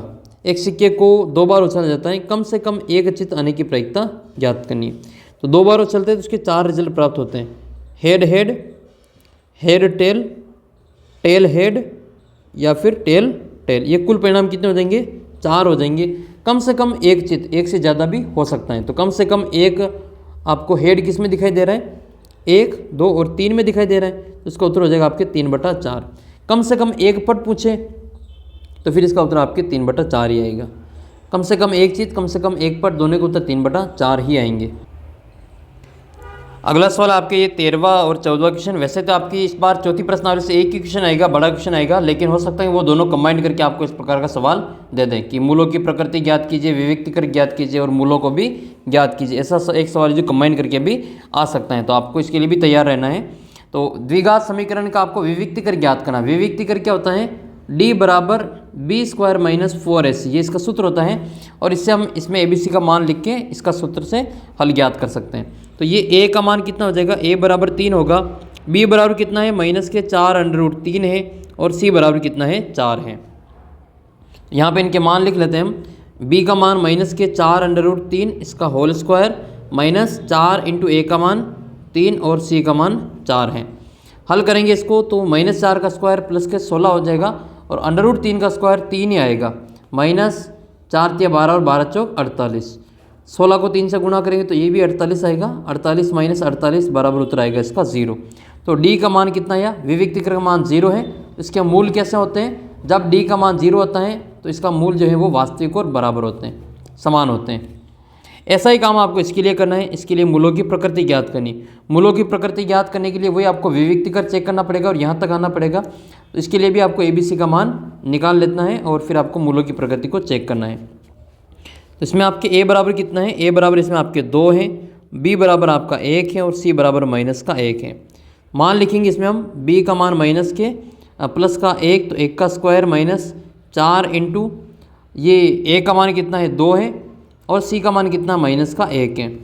तो 1 का स्क्वायर 1 हो जाएगा, माइनस माइनस यहाँ पे प्लस होगा, और 4 दूनी 8 हो जाएगा। तो ये कितना आएगा, 8 और 1 9। तो d का मान आया 9। जो d का मान है वो 0 से बड़ा है, d का मान 0 से बड़ा है, अतः इसके मूल जो हैं, मूल कैसे होंगे, मूल वास्तविक होंगे और असमान होंगे, वास्तविक और असमान होंगे। अगर ये d बराबर 0 आता तो इसके मूल समान होते हैं, लेकिन इसमें d बराबर 0 नहीं है, ये d 0 से बड़ा है, इसके मूल वास्तविक और अलग अलग होंगे, असमान होंगे। d का मान अगर 0 से छोटा आता है तो मूल कैसे होते हैं, मूल काल्पनिक होते हैं। मूल कैसे होते हैं, मूल काल्पनिक होंगे। अगला क्वेश्चन देखते हैं। नेक्स्ट क्वेश्चन आपका, इसमें tan 60 और cos 30 का मान लिखना, फिर इसको हल करना है। आसान सा क्वेश्चन ये भी। इसमें tan 60 का मान कितना होता है, √3, तो यहाँ लिखेंगे हम √3 का होल स्क्वायर प्लस 3 × cos 30 का मान और sin 60 का मान सेम ही होता है। sin 60 का मान होता है एक √3/2, इसका स्क्वायर करना है। बस इसको सोल्व करना है, तो √3 का स्क्वायर आपके 3 हो जाएगा, प्लस 3 × √3 का स्क्वायर 3/2 का स्क्वायर 4 हो जाएगा। तो 3 + 3 × 9/4, बटे में कुछ नहीं तो 1 लेंगे, लघुत्तम लेंगे 1 और 3 का, 1 और 4 का 4, इसमें 4 में भाग देंगे 1 का, तो 4 बार जाएगा, 4 को 3 से गुणा करें तो 12, 4 में 4 का भाग 1 बार, 1 को 9 से गुणा करें तो 9, 12 और 9 कितना हो गए 21, 21/4 इसका आंसर हो जाएगा। ये पेपर है आपके सामने 2021 का, जो मुख्य बधिर छात्र होते हैं उनका पेपर है। मुख्य बधिर छात्रों का पेपर आपके सामने, डिप डम जो स्टूडेंट होते हैं उनके लिए पेपर कैसा आया था, इसके इंपोर्टेंट क्वेश्चन आपके लिए जो 2024 के है वो हम देख लेते हैं। तो पहला क्वेश्चन आपके सामने है ये आपके काम का नहीं है, वर्ग वाला। वैसे 8 का वर्ग कितना होता है आपको पता होना चाहिए। 8 को 8 से गुणा करते तो कितना उत्तर आता है, 64 उत्तर आता है, लेकिन ये आपके सवाल में है नहीं, ऐसा नहीं आएगा आपके। ये वाला क्वेश्चन इंपॉर्टेंट है आपके। समांतर श्रेणी का आपको सार्वंतर ज्ञात करना है। सार्वंतर ज्ञात कैसे करते हैं वो देख लेते हैं। समांतर श्रेणी का सार्वंतर ज्ञात करना है। तो सार्व अंतर ज्ञात करने का आपको सूत्र याद करना है, सार्व अंतर। इसका सूत्र होता है D बराबर A2 माइनस A1। दूसरे पद में से पहले पद को घटाते हैं। पहला पद कितना है 7 है, दूसरा पद कितना है 5 है। तो दूसरे पद में से हम पहले पद को घटाएंगे तो 5 में से 7 जाएंगे तो माइनस के 2 उत्तर आएंगे। तो D का मान कितना आएगा -2, तो सार्व अंतर आएगा इसका -2। यही इसके आंसर होंगे। तो करेक्ट आंसर -2 आएगा, न कि +2। ध्यान रखना +2 भी उत्तर में दे रखे हैं आपको कन्फ्यूज़ करने के लिए, लेकिन ये उत्तर नहीं है। +2 नहीं होंगे, -2 होंगे। देखो इधर शुरू में बड़ी संख्या और फिर छोटी संख्या होती जा रही है। अगर संख्या घटती जा रही तो आपका D का मान माइनस में आएगा, और अगर संख्या बढ़ती जा रही जैसे 2 है, 4 है, 6 है, तो इसका उत्तर आपके प्लस में आएगा। ये आपको विशेष तौर पे ध्यान रखनी है। ये क्वेश्चन वापस आ गया, देखो x अक्ष से दूरी वाला। जब भी x अक्ष से दूरी पूछे तो आपको किसका मान बताना है, आपको y का मान बताना है, वो भी प्लस में। वैसे इसमें उत्तर प्लस में ही दे रखा है, तो x अक्ष से दूरी पूछे तो y का मान कितना हो जाएगा, +4 हो जाएंगे। ये इसका आंसर होगा। और इसी सवाल में आपको y अक्ष से दूरी पूछता, x की जगह पे y अक्ष से दूरी पूछता, तो फिर इसका उत्तर कितना करते हैं, x का मान लिखते हैं 3, जो फिर आपके तीसरे ऑप्शन में दे रखा है। लेकिन x से पूछी तो फिर y का मान लिख लेंगे 4। 1 नंबर के फोकट के नंबर ये आप आराम से ये प्राप्त कर लेंगे। अगला क्वेश्चन देखते हैं। ये आपके पंखे वाला है नहीं, सभी समबाहु त्रिभुज होते हैं। तो सभी समबाहु त्रिभुज कैसे होते हैं, समरूप होते हैं। इसको आप याद ही कर लें, सभी समबाहु त्रिभुज समरूप होते हैं। ये क्वेश्चन आगे देखो, वृत्त की सबसे बड़ी जीवा की लंबाई 8 सेंटीमीटर है, इसकी त्रिज्या क्या होगी। तो वृत्त की सबसे बड़ी जीवा क्या कहलाती है, ये व्यास कहलाती है। तो इसमें दे रखा है कि व्यास बराबर कितना है, 8 सेंटीमीटर है। व्यास बराबर 8 है तो त्रिज्या का मान क्या हो जाएगा, त्रिज्या बराबर सूत्र होता है व्यास में 2 का भाग देते हैं, क्योंकि त्रिज्या व्यास की आधी होती है। व्यास कितना है 8, 8 में 2 का भाग देंगे तो उत्तर कितना आ जाएगा, 4 सेंटीमीटर आ जाएगा। तो करेक्ट आंसर होगा इसका आपके 4 सेंटीमीटर। सी वाला उत्तर इसमें सही हो जाएगा। अगला प्रश्न है साइन थीटा बराबर √3/2। देखो साइन में √3/2 किसका मान होता है, ये साइन 60 का मान होता है। ये साइन 60 का मान होता है, और ये कोस 30 का भी मान होता है। साइन 60 और कोस 30 का मान एक जैसा होता है, तो ये आपको ध्यान रख लेना है। अगला क्वेश्चन, ये तो पिछली बार भी सोल्व किया था, बस ये एक संख्या चेंज कर दी। 5, 7, 8x, यहाँ पहले 9 थे, यहाँ पे की बार 8 कर दिया। तो देख लेते हैं ये भी क्या है आंसर इसके। देखो 5 और 7 12, 12 और 8 20, तो इसका जो उत्तर है वो ये होगा, माध्य 9 बराबर ये हो जाएगा आपका 20 + x, और बटे में कितना आएगा आपके 4 आ जाएगा। 4 नंबर कितने होते हैं 36, 36 में से 20 को घटाएंगे तो x का मान आ जाएगा। तो 36 में से 20 जाएंगे तो 16 उत्तर आएगा, जो कि आपके ऑप्शन नंबर डी में दे रखा है। पहले यहाँ पे 8 की जगह पे 9 था, और इसका उत्तर कितना था 15 था। एक संख्या कम कर दी तो इधर एक संख्या बढ़ जाएगी, बस सवाल वो क्या वही है, बस संख्या थोड़ी सी चेंज करके दे दी है। एक पासे को उछालने पर अंक 7 आने की प्रायिकता। अब पासे को जब उछालते तो गिनती तो 1 से 6 तक की होती है, गिनती तो 1 से लगा के 6 तक की होती है, तो फिर 7 आने का तो काम ही नहीं है। अंकों का योग 2 पासे को उछालते तो ज़रूर 7 आता है, लेकिन एक पासे को उछालने पर कभी भी 7 देखो आएगा ही नहीं। तो ये तो असंभव घटना हो गई। असंभव घटना की जो प्रायिकता है वो कितनी होती है, 0 होती है। अनुकूल परिणाम 0 बटे कुल परिणाम 6, तो उत्तर कितना आएगा 0 आएगा। नेक्स्ट क्वेश्चन की ओर बढ़ते हैं। क्वेश्चन नंबर आपका 10वां अपने काम करनी है, ये वाला हट गया है, ये वाला देख लो। एक समांतर श्रेणी में 3 संख्या दे रखी, तो आपको x का मान ज्ञात करना है। जब भी ऐसा सवाल दे दे कि ये तीनों समांतर श्रेणी में एक क्रमागत संख्या है, जैसे ये वाला सवाल दे दे, ऐसे कोई बीच की संख्या आपको पूछी गई हो, तो इसमें क्या करना है, इन दोनों को जोड़ के, जैसे 3 संख्या है a, b और c, ये 3 संख्या अगर मान लो समांतर श्रेणी में है, तो ये जो b का मान है वो a और c की जोड़ में 2 का भाग देने से आ जाएगा। तो यहाँ पर भी इसमें ये b का ही मान ज्ञात करना है, तो इसमें आप क्या करेंगे, 16 और 22 को जोड़ेंगे और 2 का भाग दे देंगे। तो पहले जोड़ कर लो, 6 और 2 8 हो जाएंगे, और 2 और 1 3 हो जाएगा, और बट्टे में 2 कितना आंसर आएगा इसका, 19 आंसर आ जाएगा। तो सही आंसर आएगा इसका आपके x बराबर 19 आ जाएगा। नेक्स्ट क्वेश्चन है, इन दोनों को मध्य की दूरी ज्ञात करनी, तो आपको दूरी सूत्र लगा के इस सवाल को सोल्व करना है। तो दूरी सूत्र तो आपको याद होगा, ये बिंदु मान लेंगे हम P, ये x1 और y1 हो जाएगा, इसको हम Q मान लेंगे x2 और y2। तो दूरी सूत्र लगाएंगे हम इसमें, PQ बराबर √ इसका सूत्र होता है x2 - x1 का whole square plus y2 - y1 का होल स्क्वायर। x2 का मान कितना होता है, x2 का मान इसमें दे रखा है आपके 3, ये x2 का मान इसमें 3 है, और x1 कितना है 0 है, होल स्क्वायर प्लस y2 कितना है 0 माइनस y1 का मान माइनस में 4 है तो माइनस माइनस प्लस के 4 हो जाएगा।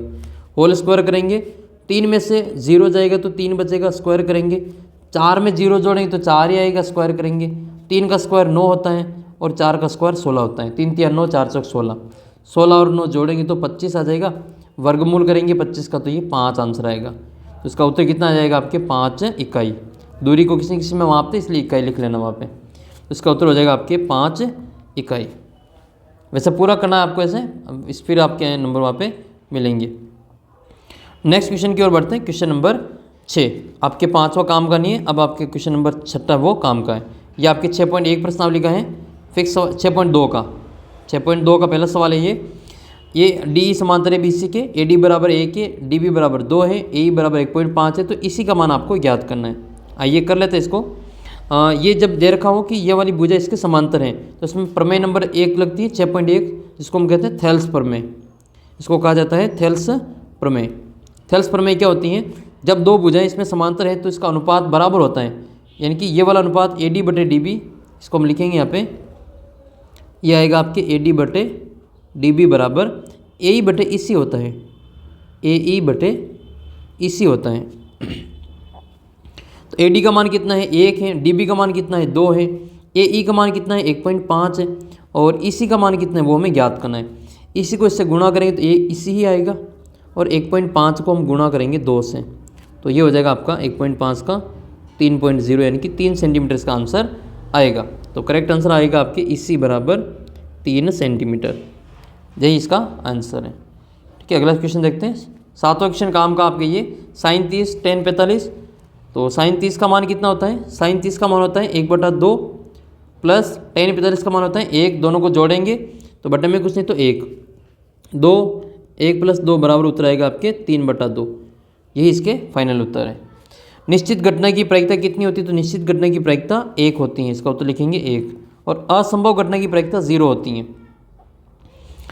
वृत्त के किसी बिंदु पर खींची गई स्पर्श रेखा वृत्त पर बनी त्रिज्या के होती हैं तो ये लंबवत होती हैं।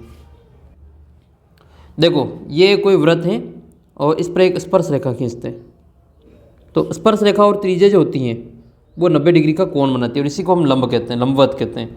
जबकि एक वृत्त है और ये इसका व्यास है, AB क्या है? इसका व्यास है। तो व्यास के सिरों पे जो हम रेखा खींचेंगे स्पर्श रेखा, वो हमेशा क्या होगी? इसके समांतर होगी। व्यास पर खींची गई जो रेखा है वो आपस में क्या होती हैं? समांतर होती हैं।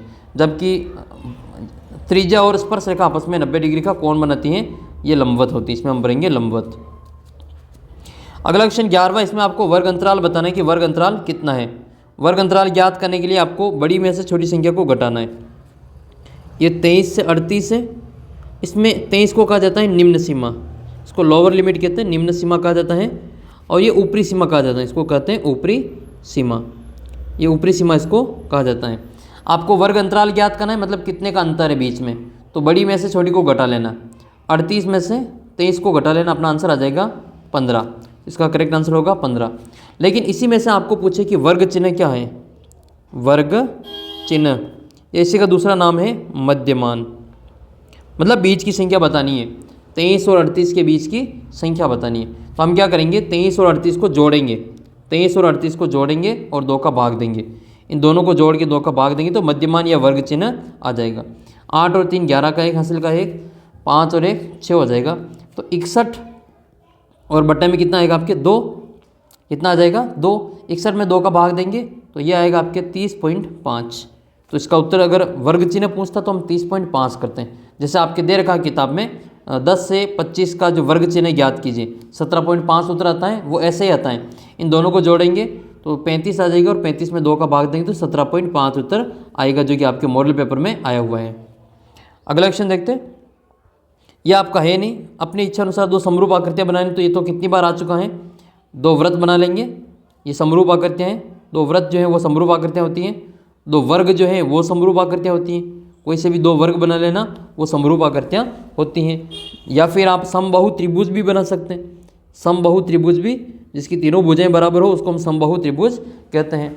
तो ये तीनों ही आकृतियाँ, वृत्त हो गए, वर्ग हो गए और समबाहु त्रिभुज हो गए, ये तीनों ही आकृतियाँ आपके समरूप आकृतियाँ कहलाती हैं। अगला क्वेश्चन देखते हैं। अब अगला क्वेश्चन जो है वो ये है कि यदि वृत्त की त्रिज्या 13 सेमी है और इसकी जीवा की लंबाई 10 सेंटीमीटर है तो वृत्त की जो केंद्र से दूरी ज्ञात करनी है। तो छोड़ देते इसको भी, बाद में मैं करवा दूंगा इसको। अगला क्वेश्चन, इसमें आपको निम्न रेखाओं के नाम लिखना है। इसमें व्यास क्या है, स्पर्श रेखा क्या है, त्रिज्या क्या है।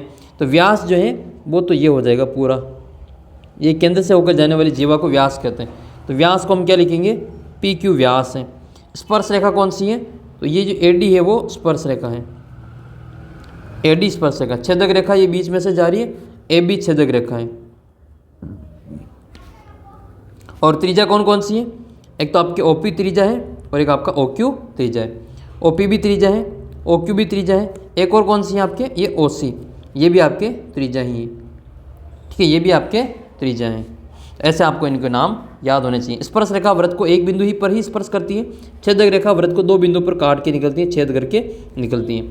त्रिज्या और स्पर्श रेखा 90 डिग्री का कोण बनाती है, ये भी याद रखना है। त्रिज्या और स्पर्श रेखा 90 डिग्री का कोण बनाती है, जिसको हम लंबवत कहते हैं, जिसको हम लंबवत कहते हैं। ये आपके 2022 का जो मेन पेपर हुआ था सामान्य विद्यार्थियों के लिए, वो वाला पेपर है। जैसा कि 2023 में हुआ, अब 2024 में होने वाला, तो ऐसे आपके पेपर आएगा। आइए 2022 का पेपर भी देख लेते हैं। तो 2022 का जो पेपर है वो आपके सामने है। पहला क्वेश्चन ये है कि इसकी आपको घात बतानी है, इस बहुपद की घात कितनी है। तो यहाँ पे आपको क्या करना है, पहले इसको सोल्व करना पड़ेगा। तो x माइनस 4 और 3 माइनस एक्स को हम गुणा करेंगे। तो पहले तो हम 3 को दोनों से गुणा करेंगे, तो ये हो जाएगा आपका 3x माइनस 3 चौक 12। x का माइनस x से करेंगे तो माइनस x का स्क्वायर हो जाएगा, और माइनस में आपके माइनस माइनस प्लस का 4x हो जाएगा। तो इसकी घात कितनी आ रही, देखो 4 और 3 7 हो जाएंगे, तो ये हो जाएगा आपका 7x माइनस एक्स स्क्वायर और माइनस में 12। x की अधिकतम घात कितनी आई, 2 आई, तो ये एक द्विघात बहुपद हो जाएगा। द्विघात बहुपद की घात कितनी होती है, 2 होती हैं। और इसके शून्यक भी कितने आते हैं, जिसके जितनी शून्यक उसके उतने ही घात, जिसकी जितनी घात है उसके उतने ही शून्यक होते हैं। घात 2 है तो शून्यक भी 2 हो जाएंगे। अगला प्रश्न है, 6 पदों वाली समांतर श्रेणी का पहला पद और अंतिम पद आपके 2 और 10 दे रखा है। इसमें आपको समांतर श्रेणी का योगफल ज्ञात करना है, SN वाला सूत्र लगाना है। इसमें n का मान दे रखा है, n बराबर 6 है, n/2 कोष्टक पहला पद दे रखा है और अंतिम पद दे रखा है। तो फिर आपको ये वाला सूत्र लगा लेना है। पहला पद आपके 2 है, अंतिम पद 10 है, n का मान 6 है, तो 6/2 कोष्टक 2 + 10, तो ये कितने हो जाएंगे 12। तो ये आएगा 6 में 2 का भाग, तो 3 × 12, 12 ये कितने होते हैं 36 होते हैं। तो देखो अपना आंसर कितना आ गया 36, ऑप्शन नंबर बी इसका करेक्ट आंसर होगा। अगला क्वेश्चन देखते हैं। ये देखो फिक्स से हर बार पूछा जाता है, बिंदु की x अक्ष से दूरी, जब भी x अक्ष से दूरी पूछे आपको y का मान लिख लेना है प्लस में।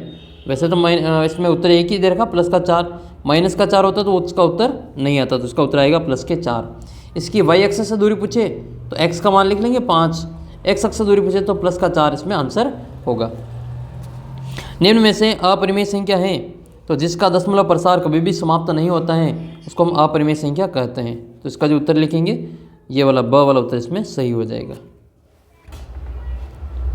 तो इसका जो उत्तर है वो आपके ब ऑप्शन हो जाएगा, जिसका दशमलव प्रसार अशांत होता है और अनावर्ती होता है, इसको हम अपरिमेय संख्या कहते हैं। नेक्स्ट है के किस मान के लिए निम्नलिखित समीकरण का कोई हल नहीं है। कोई हल नहीं है इसका मतलब क्या, समांतर रेखा है। अब समांतर रेखा है तो उसकी शर्त क्या है कि इसमें a1/a2 बराबर होता है b1/b2 के, लेकिन इसका जो तीसरा मान है वो बराबर नहीं होता है, तो वो c1/c2 बराबर नहीं होगा। तो पहले इसको हम व्यवस्थित रूप में लिखेंगे। तो ये हो जाएगा आपका a1 का मान 3 है, तो ये हो जाएगा आपका 3/a2 कितना है 2k-1, ये a2 हो जाएगा बराबर b1 कितना है 1 है, b1 कितना है 1 है, 1 और इसमें b2 कितना हो जाएगा वो भी 1 है। बस इसको सोल्व कर लेंगे और k का मान आ जाएगा। इसके बटे में 1 है तो ये आपके बराबर में आ जाएगा 3 बराबर, इससे गुणा करेंगे तो ये 2k और माइनस में 1, माइनस का 1 इधर आएगा तो प्लस का 1 बनेगा, तो ये हो जाएगा आपका 3 + 1 बराबर 2k। 3 और 1 कितने हो गए 4 बराबर 2k। k का मान ज्ञात करें तो 4 में 2 का भाग दे देंगे, तो k बराबर कितना आ जाएगा 2 आंसर आएगा। सही आंसर आपका इसमें 2 वाला। उम्मीद करता हूँ समझ में आ रहे होंगे सवाल ये आपको, और बहुत ही आसान है क्वेश्चन ये, कोई इसमें मुश्किल है नहीं। किसी द्विघात समीकरण के मूल वास्तविक नहीं है, वास्तविक नहीं इसका मतलब क्या होगा, जो विविक्तिकर है b² - 4ac, इसका मान 0 से छोटा होता है।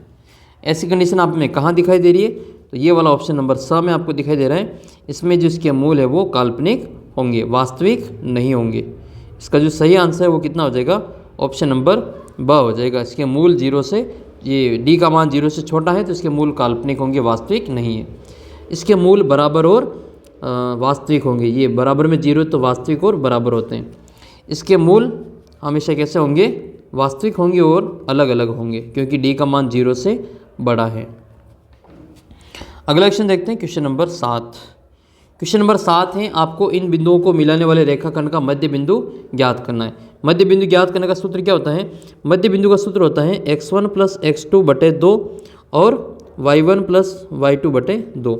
x1 का मान कितना है?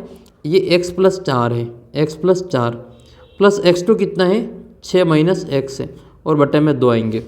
इसी प्रकार से y1 y + 5 और प्लस में आएगा 3 - y और बटे में आएगा 2। x से x कट जाएगा, 6 और 4 कितने हो गए? 10/2 और y से y कट जाएगा, 1 + 1 - और 3 और 5 8/2। 8 में 2 का भाग देंगे, 10 में 2 का भाग देंगे, तो 10 में 2 का भाग 5 बार जाएगा, 8 में 2 का भाग 4 बार जाएगा। तो 5 और 4 इसके आंसर होंगे। 5 और 4 आपके ब वाले उत्तर में दे रखा है, यही इसका करेक्ट आंसर होगा। 5 और 4 इसका सही आंसर होगा। अगला क्वेश्चन देखते हैं, क्वेश्चन नंबर 8।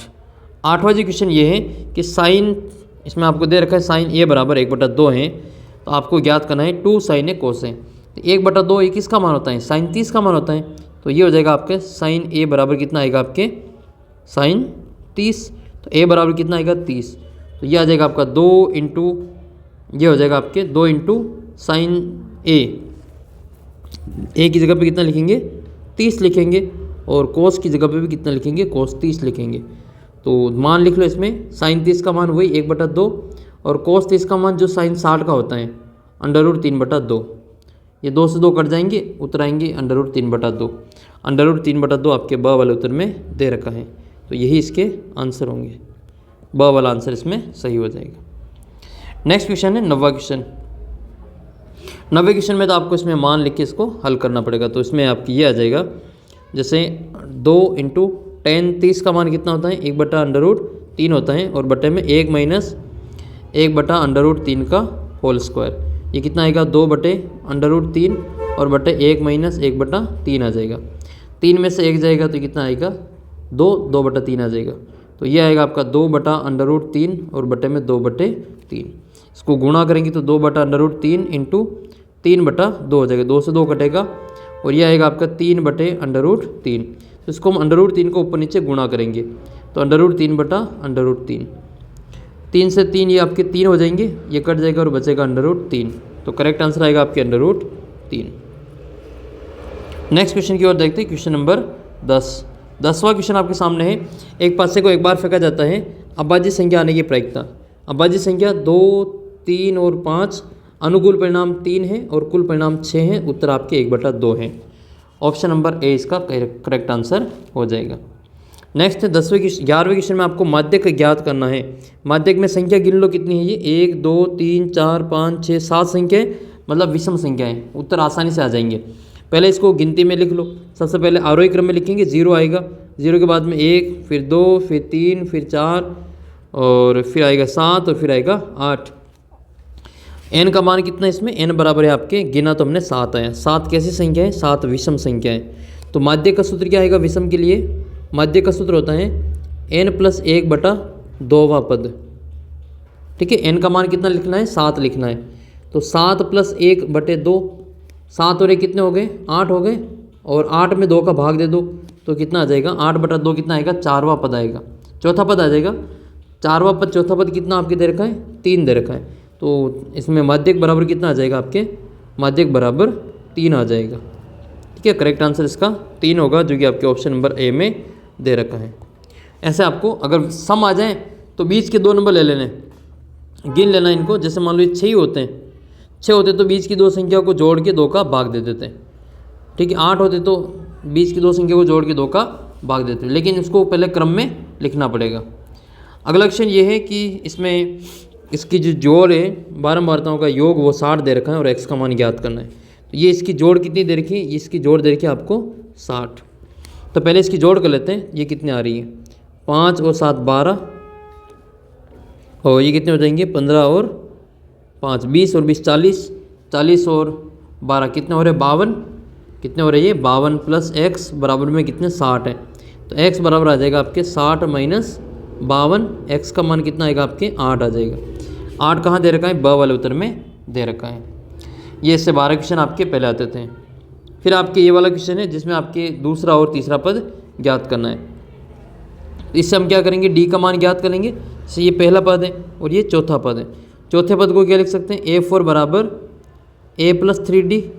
a4 कितना दे रखा है 9 सही 1/2, मतलब 9 दूनी 18 और 1 19/2 हो जाएगा। पहला पद 5 है और डी का मान हमें ज्ञात करना है। इसमें से इसको घटा लेंगे तो 19/2 माइनस 5 कितना हो जाएगा, ये बटे में 1। तो ये आंसर आएगा इसके 2।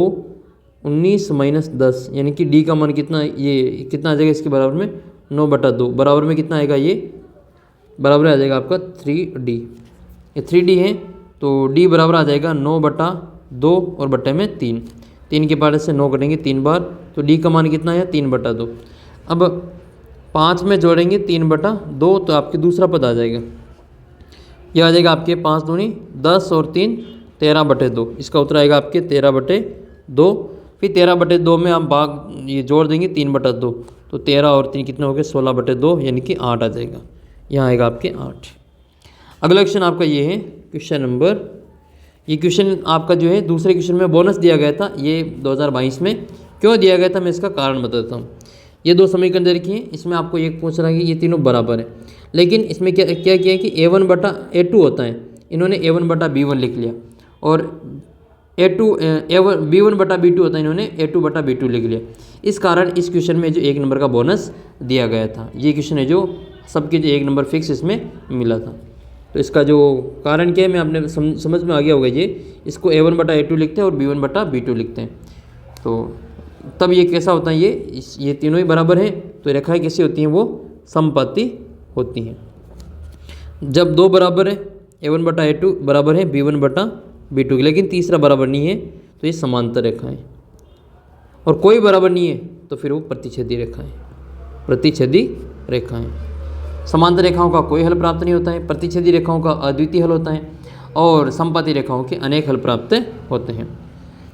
चौथा क्वेश्चन है, इनको जोड़ने वाले रेखाखंड की लंबाई ज्ञात करनी है। तो वही दूरी सूत्र ज्ञात कर लगाना है। इसमें ये p है और ये q है, ये x1 y1 है और ये वाला x2 और y2 है। तो दूरी सूत्र हो जाएगा pq बराबर √x2 माइनस x1 का whole square plus y2 minus y1 का होल स्क्वायर। ये आ जाएगा √x2 का मान कितना है, x2 का मान है अपने 4 माइनस x1 कितना है 3, तो 4 में से 3 जाएगा तो 1 हो जाएगा, होल स्क्वायर प्लस y2 कितना है 5 माइनस y1 का मान -2 है तो माइनस माइनस प्लस के 2 होल स्क्वायर। यह आ जाएगा 4 में से 3 गया तो 1 का स्क्वायर प्लस और 5 और 2 कितने हो गए 7, तो 7 का स्क्वायर। 1 का स्क्वायर 1 और 7 का स्क्वायर 49, तो अंडर कितना हो जाएगा 50। अंडर 50 का मतलब कितना होता है 2, 25, 5 और 5, तो इसका उत्तर हो जाएगा आपका 5√2। ठीक है, इसका आंसर कितना आएगा आपके 5√2 आ जाएगा। नेक्स्ट क्वेश्चन आपके ये 5वां सिलेबस से हट गया है, ये आपको नहीं करना है। अगला क्वेश्चन देखते हैं हम, क्वेश्चन नंबर 6। क्वेश्चन नंबर 6 है हमारे पास में, निम्न आंकड़ों का बहुलक ज्ञात कीजिए। बहुलक मतलब बहुत बार आने वाला, जो सबसे ज़्यादा बार आता है वो बहुलक है। कौन ज़्यादा बार दिख रहा है देख लो इसमें, देखो इसमें एक बार ही है, 2 कितनी बार है 1 बार, 2 बार और 3 बार, और 3 एक बार ही है, 4 एक बार ही है, 5 एक बार ही है और 6 एक बार ही है। तो इसका मतलब सबसे ज़्यादा बार कौन आया 2 आया, तो बहुलक बराबर कितना आएगा आपके 2 हो जाएगा। ऐसे आपके ये 7 रिक्त स्थान आएंगे, आपको कर लेने। फिर आपके एलसीएम ज्ञात करना है। एलसीएम ज्ञात करने के लिए आपको गुणनखंड करने पड़ेंगे। 72 72 के गुणनखंड 2 का भाग देंगे 36 बार जाएगा, 2 का भाग देंगे 18 बार जाएगा, फिर 2 का भाग देंगे 9 बार जाएगा, और 9 में 3 का भाग जाएगा 3 बार, और 3 में 3 का 1 बार। फिर आपके इधर आ जाएगा 120 120, 2 का भाग देंगे 60 बार जाएगा, फिर 2 का भाग देंगे 30 बार जाएगा, फिर 2 का भाग देंगे 15 बार जाएगा, 15 में 3 का जाएगा 5 बार और 5 में 5 का 1 बार, तो ये हो जाएगा आपके 120। अब हम इसमें ज्ञात करेंगे LCM। LCM में जो कॉमन है उसको एक बार लिखते हैं। तो कॉमन क्या है, एक तो आपके 1 2 3, 1 2 3, एक तो 3 बार, तो इसमें 2 कॉमन है, तो 2 × 2 × 3। एक इसमें 2 बार एक बार आपके जो ये 3 कॉमन है तो इसको एक बार लिखेंगे। और क्या कॉमन है, और कोई कॉमन नहीं है, तो जो कॉमन है उसको तो एक बार लिखना है, जो बाकी बची हुई संख्या उसको भी लिखना है। तो इधर से 3 लिखेंगे, इधर से 5 लिखेंगे, तो 3 × 5 लिखेंगे। गुणा कर लेते हैं, जिसको हम 5 को इधर लिख लेते हैं, 5 ये इधर आ जाएगा आपके 5 × तो 5 दूनी 10, 10 दूनी 20, 20 दूनी 40, 40 को 3 से गुणा करेंगे, 4 12 और 12 36, 360 उत्तर आएंगे। प्लस सबको गुणा करेंगे तो इसके उत्तर कितना आ जाएगा आपका 360 उत्तर आएगा। तो इसका जो LCM है वो कितना आएगा आपके 360 आएगा। पूरा सोल्व करके आपको लिखना है। इसका अगर आपको पूछें कि HCF कितना आएगा, तो HCF के लिए क्या करना है, जो दोनों में कॉमन है उसको एक बार लिखना है। तो ये आपके फिर ये वाले 3 और 5 नहीं आएंगे, केवल 3 बार 2 आएंगे और 1 बार 3 आएगा। गुणा कर लेंगे, 2 दूनी 4 और 3 दूनी 6, 6 चौक कितने होते हैं 24। तो इसका जो HCF है वो कितना आएगा 24 आएगा। अगला क्वेश्चन देखते हैं, क्वेश्चन नंबर 2। एक द्विघात बहुपद याद कीजिए जिसके शून्यकों का योग और गुणनफल -3 और 2 है। तो ये तो शून्यकों का योग है, अल्फा प्लस बीटा बराबर -3 है, और अल्फा × बीटा शून्यकों का गुणनफल 2 है। इसको सोल्व करेंगे तो इसका सूत्र बनता है हमारे पास में, शॉर्ट ट्रिक इसकी, x² - alpha plus beta × x plus alpha × beta. तो बहुपद बन जाएगा आपका x² - अल्फा प्लस बीटा कितना है, -3 है, तो -3 × x प्लस अल्फा × बीटा 2 है। तो ये हो जाएगा x² - प्लस के 3x और प्लस में 2, यही इसका आंसर होगा। अगला सवाल आपके ये है क्वेश्चन नंबर 3, जिसमें आपको इसके शून्य ज्ञात करना है, x का मान ज्ञात करना है। तो इसके गुणनखंड विधि से इसको हल करेंगे। तो गुणनखंड विधि से हल करेंगे तो इसमें 2 के टुकड़े करेंगे, मतलब 8 के टुकड़े करेंगे, जिनको जोड़े घटाए तो -2 आ जाएगी। तो 4 दूनी 8 हो जाएगा ये, तो ये आ जाएगा इसका आंसर x² - ये -4x और प्लस के 2x और माइनस में 8। ठीक है, इसमें हम कॉमन लेंगे तो x कॉमन ले लेंगे, x - 4, इसमें से प्लस के 2 कॉमन लेंगे तो x - 4, एक आएगा आपके x - 4 और दूसरा होगा आपके x + 2 और बराबर में 0। x - 4 बराबर 0, तो x का मान आएगा आपके प्लस के 4, और x + 2 बराबर 0, तो x का मान आएगा आपके -2। ये 4 और -2 इसके फाइनल आंसर होंगे। नेक्स्ट क्वेश्चन की ओर बढ़ते हैं। ये इंपॉर्टेंट क्वेश्चन है। अगला सवाल आपके कि इसमें आपको एक समीकरण इसमें बनानी पड़ेगी, 2 अचर वाला रैखिक समीकरण आपको इसमें बनाना है। 5 पेंसिल 7 पेन का कुल मूल्य 50 रुपये और 7 पेंसिल 5 पेन का कुल मूल्य 46 रुपये। इसको समीकरण में बदलना है। पेंसिल को x मान लेना, x रुपये, और पेन को y रुपये मान लेना। दोनों को गुणा करके जोड़ेंगे तो 50 आएगा। मतलब क्या हुआ, 5x, 5 पेंसिल 5x हो जाएगा, 7 पेन तो 7 y हो जाएगा, और दोनों की कीमत कितनी दे रखी है 50 रुपये। मतलब जोड़ के गुणा करके जोड़ेंगे तो 50 आंसर आएगा। ऐसे इसकी बनानी है आपको। ये हो जाएगा आपका 7x + 5y बराबर कितना आएगा 46। बस ये दोनों ही लिखने हैं और दोनों के आपके आंसर हो गए। अगला क्वेश्चन आपका ये है क्वेश्चन नंबर, मूलों की प्रकृति ज्ञात करें। तो इसमें आपके देखना पड़ेगा a बराबर 3 है, b बराबर -8 है और c बराबर कितना है, c बराबर -16 है। d का मान ज्ञात करना तो सूत्र होता है b² - 4ac। b का मान कितना -8 है, तो -8 का स्क्वायर माइनस ये कितना a का मान है हमारे पास में 3 और c कितना है 16 है। तो इंटू में करेंगे -16, सोल्व करेंगे तो ये आपके 64 हो जाएगा। 64 प्लस 4 × 12 और या फिर 16 × 16 16 दूनी 32, 16 48, 48 को गुणा करेंगे 4 से, 8 चौक 32, 16 और 3 1, तो ये हो जाएगा आपका 152। ये जो संख्या है वो प्लस में आएगी, 0 से बड़ी है, तो उसके मूल वास्तविक और अलग अलग होंगे। नेक्स्ट क्वेश्चन है आपके 8वां। इसमें आपको ये क्यू बिंदु जो है वो इन दोनों का मध्य बिंदु है, तो आपको x का मान ज्ञात करना है। ठीक है, ये क्यू बिंदु है मध्य बिंदु। मध्य बिंदु के निर्देशांक होते हैं x, y बराबर ये x1 + x2 और बटे में 2 और y1 + y2 बटे 2। मान लिख लेंगे ये x y q, इसका q मध्य बिंदु है, तो यहाँ पे आ जाएगा ये q 0, 1 बराबर x1 का मान कितना है 5 है, प्लस x2 कितना है x है और बटे में 2। y1 कितना है -4 प्लस 6 और बटे में 2। हल करेंगे इसको तो ये हो जाएगा आपका q 0,1 बराबर 5 प्लस x और बटे में 2 और ये हो जाएगा -4 और प्लस के 2 प्लस के 6 प्लस के 2 बटे 2 यानी कि 1 हो जाएगा। निर्देशांक की तुलना करेंगे, x निर्देशांक की तुलना, तो इसमें x का मान आ जाएगा 0 बराबर 5 प्लस x और बटे में 2। तो x का मान ज्ञात करने के लिए 2 को 0 से गुणा करेंगे तो 0 बराबर 5 प्लस x, तो x बराबर कितना आएगा आपके प्लस के 5 इधर आएंगे तो माइनस के 5, तो x बराबर -5 इसका आंसर होगा। अगला क्वेश्चन है आपके क्वेश्चन नंबर 90। क्वेश्चन नंबर 90 है आपके, इसमें आपके 2 tan 45 2 × tan 45 का मान 1 होता है, 1 का स्क्वायर करेंगे प्लस cos 30 का मान cos 60 का मान सेम ही होता है, √3/2 का होल स्क्वायर और माइनस में √3/2 का होल स्क्वायर। ये 2 × 1 हो जाएगा प्लस 3/4 माइनस 3/4, तो इसका उत्तर आएगा आपके 2 एकम 2 और माइनस प्लस में 3/4 और माइनस में 3/4। डायरेक्ट सोल्व करेंगे और या फिर इसमें डायरेक्ट गुणा जोड़ करके बाद में बाकी करेंगे, उत्तर सेम ही आएगा। ये दोनों कट गए तो आंसर आ जाएगा इसका 2। 10वां क्वेश्चन है, एक थैले में 3 लाल 5 काली गेंदें रखी हैं, इसमें से एक गेंद निकल जाती है, इसकी क्या प्रायिकता है कि निकली गई गेंद लाल होगी। तो लाल गेंद कितनी है 3 गेंद, कुल गेंद कितनी हो गई 5 और 3 8, तो अनुकूल परिणाम कितने हो गए 3 और बटा में कुल परिणाम कितने हो गए 8, आंसर कितना आएंगे 3/8 आ जाएगा। अगला जो सवाल है बंटन 6, 11, 21, 23, 14, 5 का माध्य ज्ञात करना है। माध्य ज्ञात करने के लिए इन सभी को जोड़ेंगे तो ये हो जाएगा आपका 6 आंकड़ों का योग बटा आंकड़ों की संख्या, सूत्र लिखेंगे और फिर 6 + 11 + 21 + 23 + 14 + 5 और बटे में कितनी संख्या 2, 4 और 6 है तो 6 का भाग दे देंगे।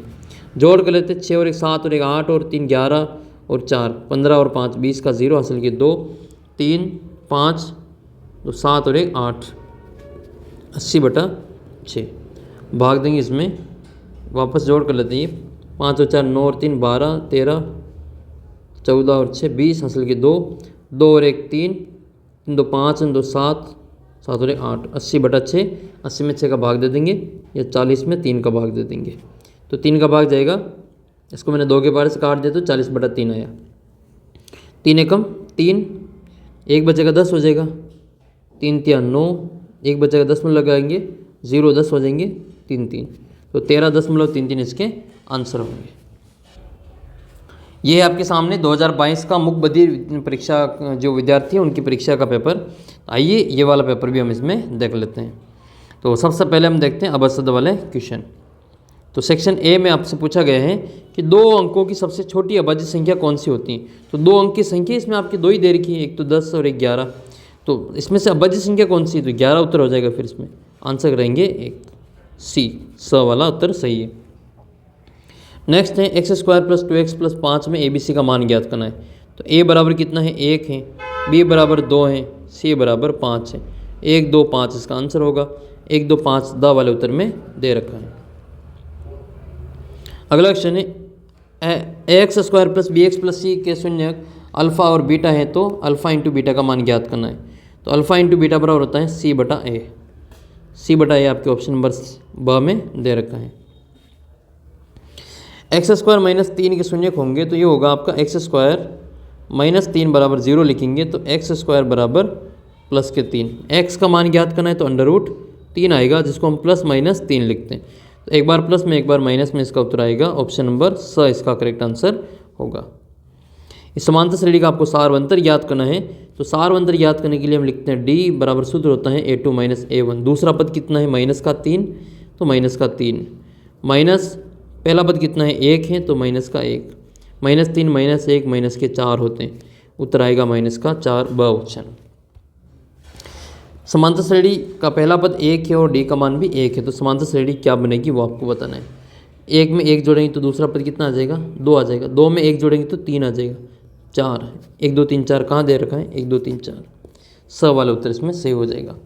इस समांतर श्रेणी का आपको 5वां पद ज्ञात करना है। तो पहला पद कितना है, पहला पद आपके ये देखो पहला पद 2 है और दूसरा पद 7 है और तीसरा पद इसमें 12 है। अब चौथा और पाँचवें तो ज्ञात करना है इसमें, तो डी का मान जोड़ दो आगे 2 बार। तो डी का मान कितना है 5 है, 5 और जोड़ेंगे तो कितना हो जाएगा 17 हो जाएगा, 17 में 5 जोड़ेंगे तो कितना हो जाएगा 22 हो जाएगा। तो इसका उत्तर आएगा आपके 22। पाँचवा ज्ञात करना था इसलिए मैंने डायरेक्ट कर लिया, बाकी आपको सूत्र लगा के कर लेना। इसमें आपके उत्तर 22 ही आएंगे। पहला पद और सारवंतर बताना, तो पहला पद कितना हो जाएगा 3 हो जाएगा, और सारवंतर याद करना है तो दूसरे पद में से पहले पद को घटा लेंगे, 1 में से 3 को घटाएंगे माइनस का 2 आएगा, तो उसका उत्तर आएगा 3 और माइनस के 2। 3 और माइनस के 2 कहाँ दे रखे हैं देख लो, इसमें ये दे रखा है 3 और माइनस के 2, पहले वाला उत्तर इसमें सही हो जाएगा। अगला क्वेश्चन देखते हैं, समबाहु त्रिभुज में कितनी भुजाएं समान होती है, तो नाम से पता चल रहा है समबाहु त्रिभुज 3 भुजा होगी और तीनों ही समान होगी। त्रिभुज के कितने शीर्ष होते हैं, तो त्रिभुज के 3 शीर्ष होते हैं। इस बिंदु की y अक्ष से दूरी पूछी, ये अब तक कितनी बार सवाल आ चुका है, फिक्स है, इस बार भी आपके वापस आएगा। तो इस बिंदु की y अक्ष से दूरी कितनी हो जाएगी, x का मान कितना है 4, तो इसका उत्तर हो जाएगा आपके 4। साइन 30 का मान कितना होता है, तो साइन 30 का मान होता है 1/2, इसका उत्तर लिखेंगे 1/2। ये कोस 20 माइनस x 70 ये वाला हट गया अपने, इस बार नहीं है तो इसको छोड़ देते हैं। साइन थीटा बराबर है √3/2, तो थीटा का मान बताना है। ये किसका मान होता है √3/2, तो ये साइन 60 का मान होता है। साइन थीटा बराबर दे रखा है आपको √3/2, तो ये आपके साइन 60 का मान हो जाएगा। तो थीटा बराबर कितना आएगा आपके 60 डिग्री, 60 इसका आंसर होगा। Sine square theta plus cos square theta बराबर क्या होता है 1 होता है, फिक्स इसकी सर्व समीकरण है ये, इसका आंसर हमेशा 1 आता है। ऐसा भी आ जाए आपकी क्वेश्चन कि sine square 41 plus cos square 41, इसका उत्तर कितना होता है, तो इसका भी उत्तर 1 ही होता है। ये सर्व समीकरण के कारण इसका आंसर 1 आएगा। समकोण त्रिभुज का आधार और उसकी ऊंचाई बराबर है, तो न्यून कोण का मान होगा, तो आधार और ऊंचाई बराबर है तो न्यून कोण का मान 45 डिग्री आएगा, क्योंकि ये इसका लंब और आधार सेम है, तो यहाँ का जो कोण है वो 45 डिग्री ही आएगा। नेक्स्ट है, इन दो बिंदुओं के बीच की दूरी ज्ञात करें, तो दूरी सूत्र लगाएंगे √a2 - a1, यानी कि सूत्र लगाएंगे x2 - x1, यानी कि 4 में से 1 को घटाएंगे स्क्वायर करेंगे, y2 - y1 6 में से 2 को घटाएंगे और स्क्वायर करेंगे। 4 में से 1 गया तो 3 का स्क्वायर करेंगे, और 6 में से 2 जाएगा तो हम 4 का स्क्वायर करेंगे। तो 3 का स्क्वायर 9 होता है और 4 का स्क्वायर 16 होता है, बराबर में जोड़ 25 होती है। 25 किसका वर्गमूल है, वर्ग है 5 का है, तो उत्तर कितना आएगा 5 आ जाएगा। अपना उत्तर अ में दे रखा है 5। द्विघात बहुपद 2 बार आ चुका है सवाल ये, द्विघात बहुपद के अधिकतम कितने शून्य होंगे, तो उत्तर हो जाएगा आपके 2। द्विघात के 2 है, त्रिघात के 3 होंगे। रेखिक बहुपद पूछे तो 1 आएगा। समकोण का मान कितना होता है, तो 90 डिग्री होता है। ये 180 डिग्री को कहा जाता है सरल कोण, इसको क्या कहते हैं, इसको सरल कोण कहते हैं। ये समबाहु त्रिभुज का प्रत्येक कोण 60 डिग्री का होता है। समबाहु त्रिभुज का प्रत्येक कोण जो होता है वो 60 डिग्री का होता है, क्योंकि तीनों कोणों की जो जोड़ होती हैं वो 180 डिग्री के बराबर होती हैं। तो तीनों कोण बराबर है तो x 3x का भाग देंगे, तो इसमें 3 का भाग देंगे तो 60 डिग्री उत्तर आता है। इस बिंदु की मूल बिंदु से दूरी पूछी गई है, तो इसका सूत्र हो जाएगा √x² + y², क्योंकि एक इसमें मूल बिंदु होगा और दूसरा इसमें आपकी xy है। सूत्र बनेगा ये x2 - x1, यानी कि x - 0 whole square plus y - 0 whole square, बस यही बचेगा x² + y²। करेक्ट आंसर इसका डी वाला ऑप्शन हो जाएगा। एक सिक्के को एक बार उछालने पर चित आने की प्रायिकता, वही चित कितने बार आ सकता है, एक बार, तो उत्तर आएगा आपके 1/2। अगला क्वेश्चन आपके सोल्व, ये देखो, ये अभी मैंने ऊपर बताया 41 वाला वही क्वेश्चन है ये, कि 2 इंटू साइन स्क्वायर 25 और कोस स्क्वायर 25 का मान कितना होगा, तो इसका उत्तर आएगा आपके 2 × 1 = 2 आंसर आएगा इसका। नेक्स्ट है 2 साइन 45 कोस 45 का उत्तर कितना आएगा, तो 2 इंटू साइन 45 का मान होता है 1/√2 और कोस 45 का मान भी होता है 1/√2। √2 को √2 से गुणा करेंगे तो इसका उत्तर आएगा आपके 1/2। 2 से 2 कटेगा तो उत्तर आएगा 1। नेक्स्ट है tan 60 और sec 60 का मान लिखना है, तो 2/3 इंटू tan 60 का मान होता है √3 और इसका होल स्क्वायर माइनस 1/2 और sec 60 का मान होता है जो cos 60 का होता है उसका उल्टा, cos 60 का मान होता है 1/2, तो इसका हो जाएगा आपके 2। तो 2, तो ये हो जाएगा आपका 2 का स्क्वायर कितना आएगा ये 2/3 और इंटू में 3 माइनस 1/2 और इंटू में कितना आएगा ये 4 आ जाएगा। 3 से 3 कटेगा, 4 से 2 से 4 दो बार कट जाएंगे तो 2 - 2 बराबर 0 उत्तर आएगा। अगला क्वेश्चन आपका ये, मध्य बिंदु के निर्देशांक ज्ञात करने, दोनों को जोड़ना है, 2 का भाग देना है।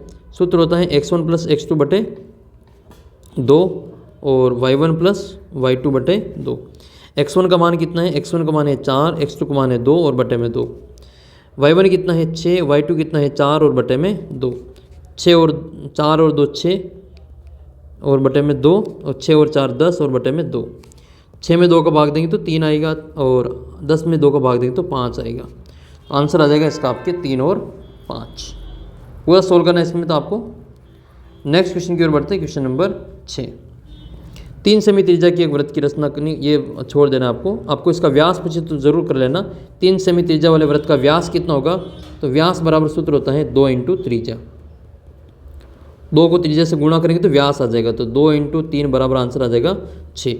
या व्यास दे दें, व्यास बराबर 14 सेंटीमीटर है और इसमें क्या आपको त्रिज्या ज्ञात करनी है, तो त्रिज्या बराबर व्यास बटे 2 हो जाएगा। r बराबर व्यास अपॉन 2। व्यास कितना है 14, 2 का भाग देंगे तो आंसर आएगा आपके 7 सेंटीमीटर। अगला क्वेश्चन करते हैं, क्वेश्चन नंबर 7वां। समबाहु त्रिभुज की परिभाषा लिखिए। ऐसा त्रिभुज जिसकी तीनों भुजाएं बराबर हो समबाहु त्रिभुज कहलाता है। अगला क्वेश्चन आपका ये है 9वां।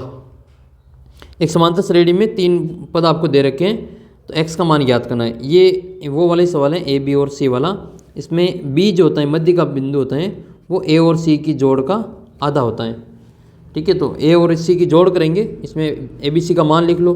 b का मान इसमें 8 है, a बराबर 4 है और c बराबर x है और बटे में 2 आएंगे।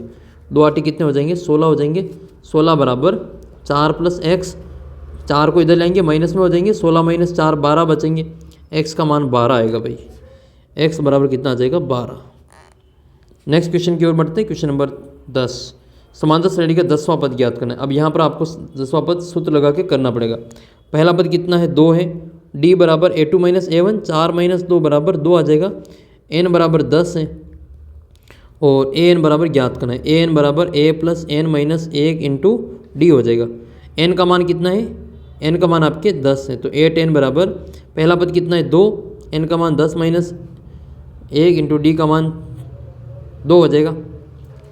तो ये होगा 2 + 9, 10 में से 1 गया तो 9, 9 × 2 करेंगे 9 दूनी 18 और 2 20 हो जाएगा। तो 2 + 18 बराबर आंसर 20 आएगा। ये आपको लिख के वहाँ पे बताना पड़ेगा, तभी आपको 1 नंबर मिलेगा। तो इसका उत्तर कितना हो जाएगा आपके 20 आंसर होंगे। वैसे 2 का पहाड़ा ये 2 दाई 20 होता है, सीधा उत्तर आ रहा था इसका। नेक्स्ट क्वेश्चन की ओर बढ़ते हैं, क्वेश्चन नंबर 3। HCF ज्ञात करने, कंप्लीट कर लेना। HCF तो पक्का पूछा जाएगा। तो 6 के और 8 के गुणनखंड करते हैं। 2 का भाग देंगे 3 बार, 3 का भाग देंगे 1 बार। 8 में 2 का भाग देंगे 4 बार, 4 में 2 का भाग देंगे 2 बार, 2 में 2 का 1 बार। HCF में जो कॉमन होता है उसी को लिखा जाता है। 2 कॉमन है, बस 2 को ही लिखेंगे, बाकी कॉमन नहीं है तो उसको छोड़ देंगे। आंसर कितना आ जाएगा इसमें, +2 इसका आंसर होगा। नेक्स्ट क्वेश्चन की ओर बढ़ते हैं, क्वेश्चन नंबर 4। द्विघात बहुपद का आपको शून्य ज्ञात करना है। बहुपद क्या अपना x² + 3x + 2। तो ये इसका शून्य ज्ञात करने के लिए 2 के टुकड़े करेंगे, जोड़े घटाए तो 3 आ जाए, तो 2 एकम 2। तो x² + 2x + x और प्लस में 2, इसमें से कॉमन निकालेंगे, x कॉमन आएगा तो x + 2। इसमें से 1 कॉमन ले लेंगे तो यहाँ बचेगा x + 2। x + 2 को एक बार लिखेंगे और x + 1 को कोष्टक में बंद करेंगे। शून्य ज्ञात करना है तो x + 2 बराबर 0, तो x बराबर आएगा -2। दूसरा आपके हैं x + 1 बराबर 0, तो x बराबर आएगा -1। ये अल्फ़ा और बीटा के मान है। x बराबर अल्फ़ा बराबर -2 ले लेना और बीटा बराबर -1 ले लेना। दोनों ही इसके आंसर होंगे। अगला क्वेश्चन देखते हैं, क्वेश्चन नंबर 5। क्वेश्चन नंबर 5 है अपने सामने। क्वेश्चन नंबर 5 है कि समांतर श्रेणी के प्रथम 7 पदों का योगफल ज्ञात करना है। तो पहला पद कितना हुआ, a बराबर 5 हुआ, d बराबर 10 में से 5 जाएंगे तो 5 बचेंगे और n बराबर कितना है 7 है। जोड़ करनी है तो Sn बराबर वाला सूत्र लगाएंगे। Sn बराबर सूत्र होता है Sn बराबर n/2 कोष्टक 2a + n - 1 × d। a n d का मान लिख लो। इसमें n का मान लिखेंगे इसमें 7 और बटे में 2, 2 × पहला पद आपके 5 है प्लस n का मान लिखना है 7 - 1 × d का मान 5। हल करेंगे 7/2। इसमें 7 में 2 का भाग नहीं जा रहा है तो मत देना, यहाँ पे भाग आगे संख्या 2 से कट जाएगी। तो 2 × 10 कितने, 2 इंटू 5 कितने होते हैं 10, प्लस 7 में से 1 है तो 6, 6 पंजे 30। ये हो जाएगा आपके 7/2 इंटू 30, 10 कितने होंगे 40, 2 के बार से 40 कटे 20 बार, 7 इंटू 20, 7 दूनी 14, 140 इसके आंसर आएंगे। नेक्स्ट क्वेश्चन है, अगला क्वेश्चन है कि 3, 8, 13 का कौन सा पद 33 है। हमें नहीं पता कौन सा पद, हम मान लेते हैं ये nवा पद है, इसका an है। तो पहला पद कितना हुआ, a बराबर 3, d बराबर 8 में से 3 घटाएंगे तो 5 आ जाएगा। nवा पद इसका 33 है। सूत्र लगाएंगे, nवा पद an बराबर क्या होता है a plus n minus 1 into d. nवा पद इसमें 33 है, 33 लिखेंगे, बराबर पहला पद इसमें 5 है, सॉरी 3 है, प्लस n का मान ज्ञात करना है, माइनस 1 इंटू डी का मान कितना है, डी का मान 5 है। तो 3 को इधर लेंगे, माइनस में आ जाएगा ये, तो 33 माइनस 3 बराबर 5 का अंदर गुणा कर देंगे, तो ये 5n माइनस 5 हो जाएगा। 33 में से 3 गए तो 30 बचेंगे, और ये माइनस के 5 इधर आएंगे तो प्लस के 5 हो जाएंगे, बराबर 5n। 30 और 5 35 हो गए, 35 बराबर 5n, तो n बराबर 35/5, n का मान आएगा इसमें 7। तो इसका जो सही आंसर है वो हो जाएगा, इसका ये 7वां पद कितना आएगा 33 आएगा। नेक्स्ट क्वेश्चन है आपकी ये, इन दोनों बिंदुओं की मध्य की दूरी ज्ञात करनी है। तो ये हो जाएगा आपका x1 y1 और ये होगा x2 और y2।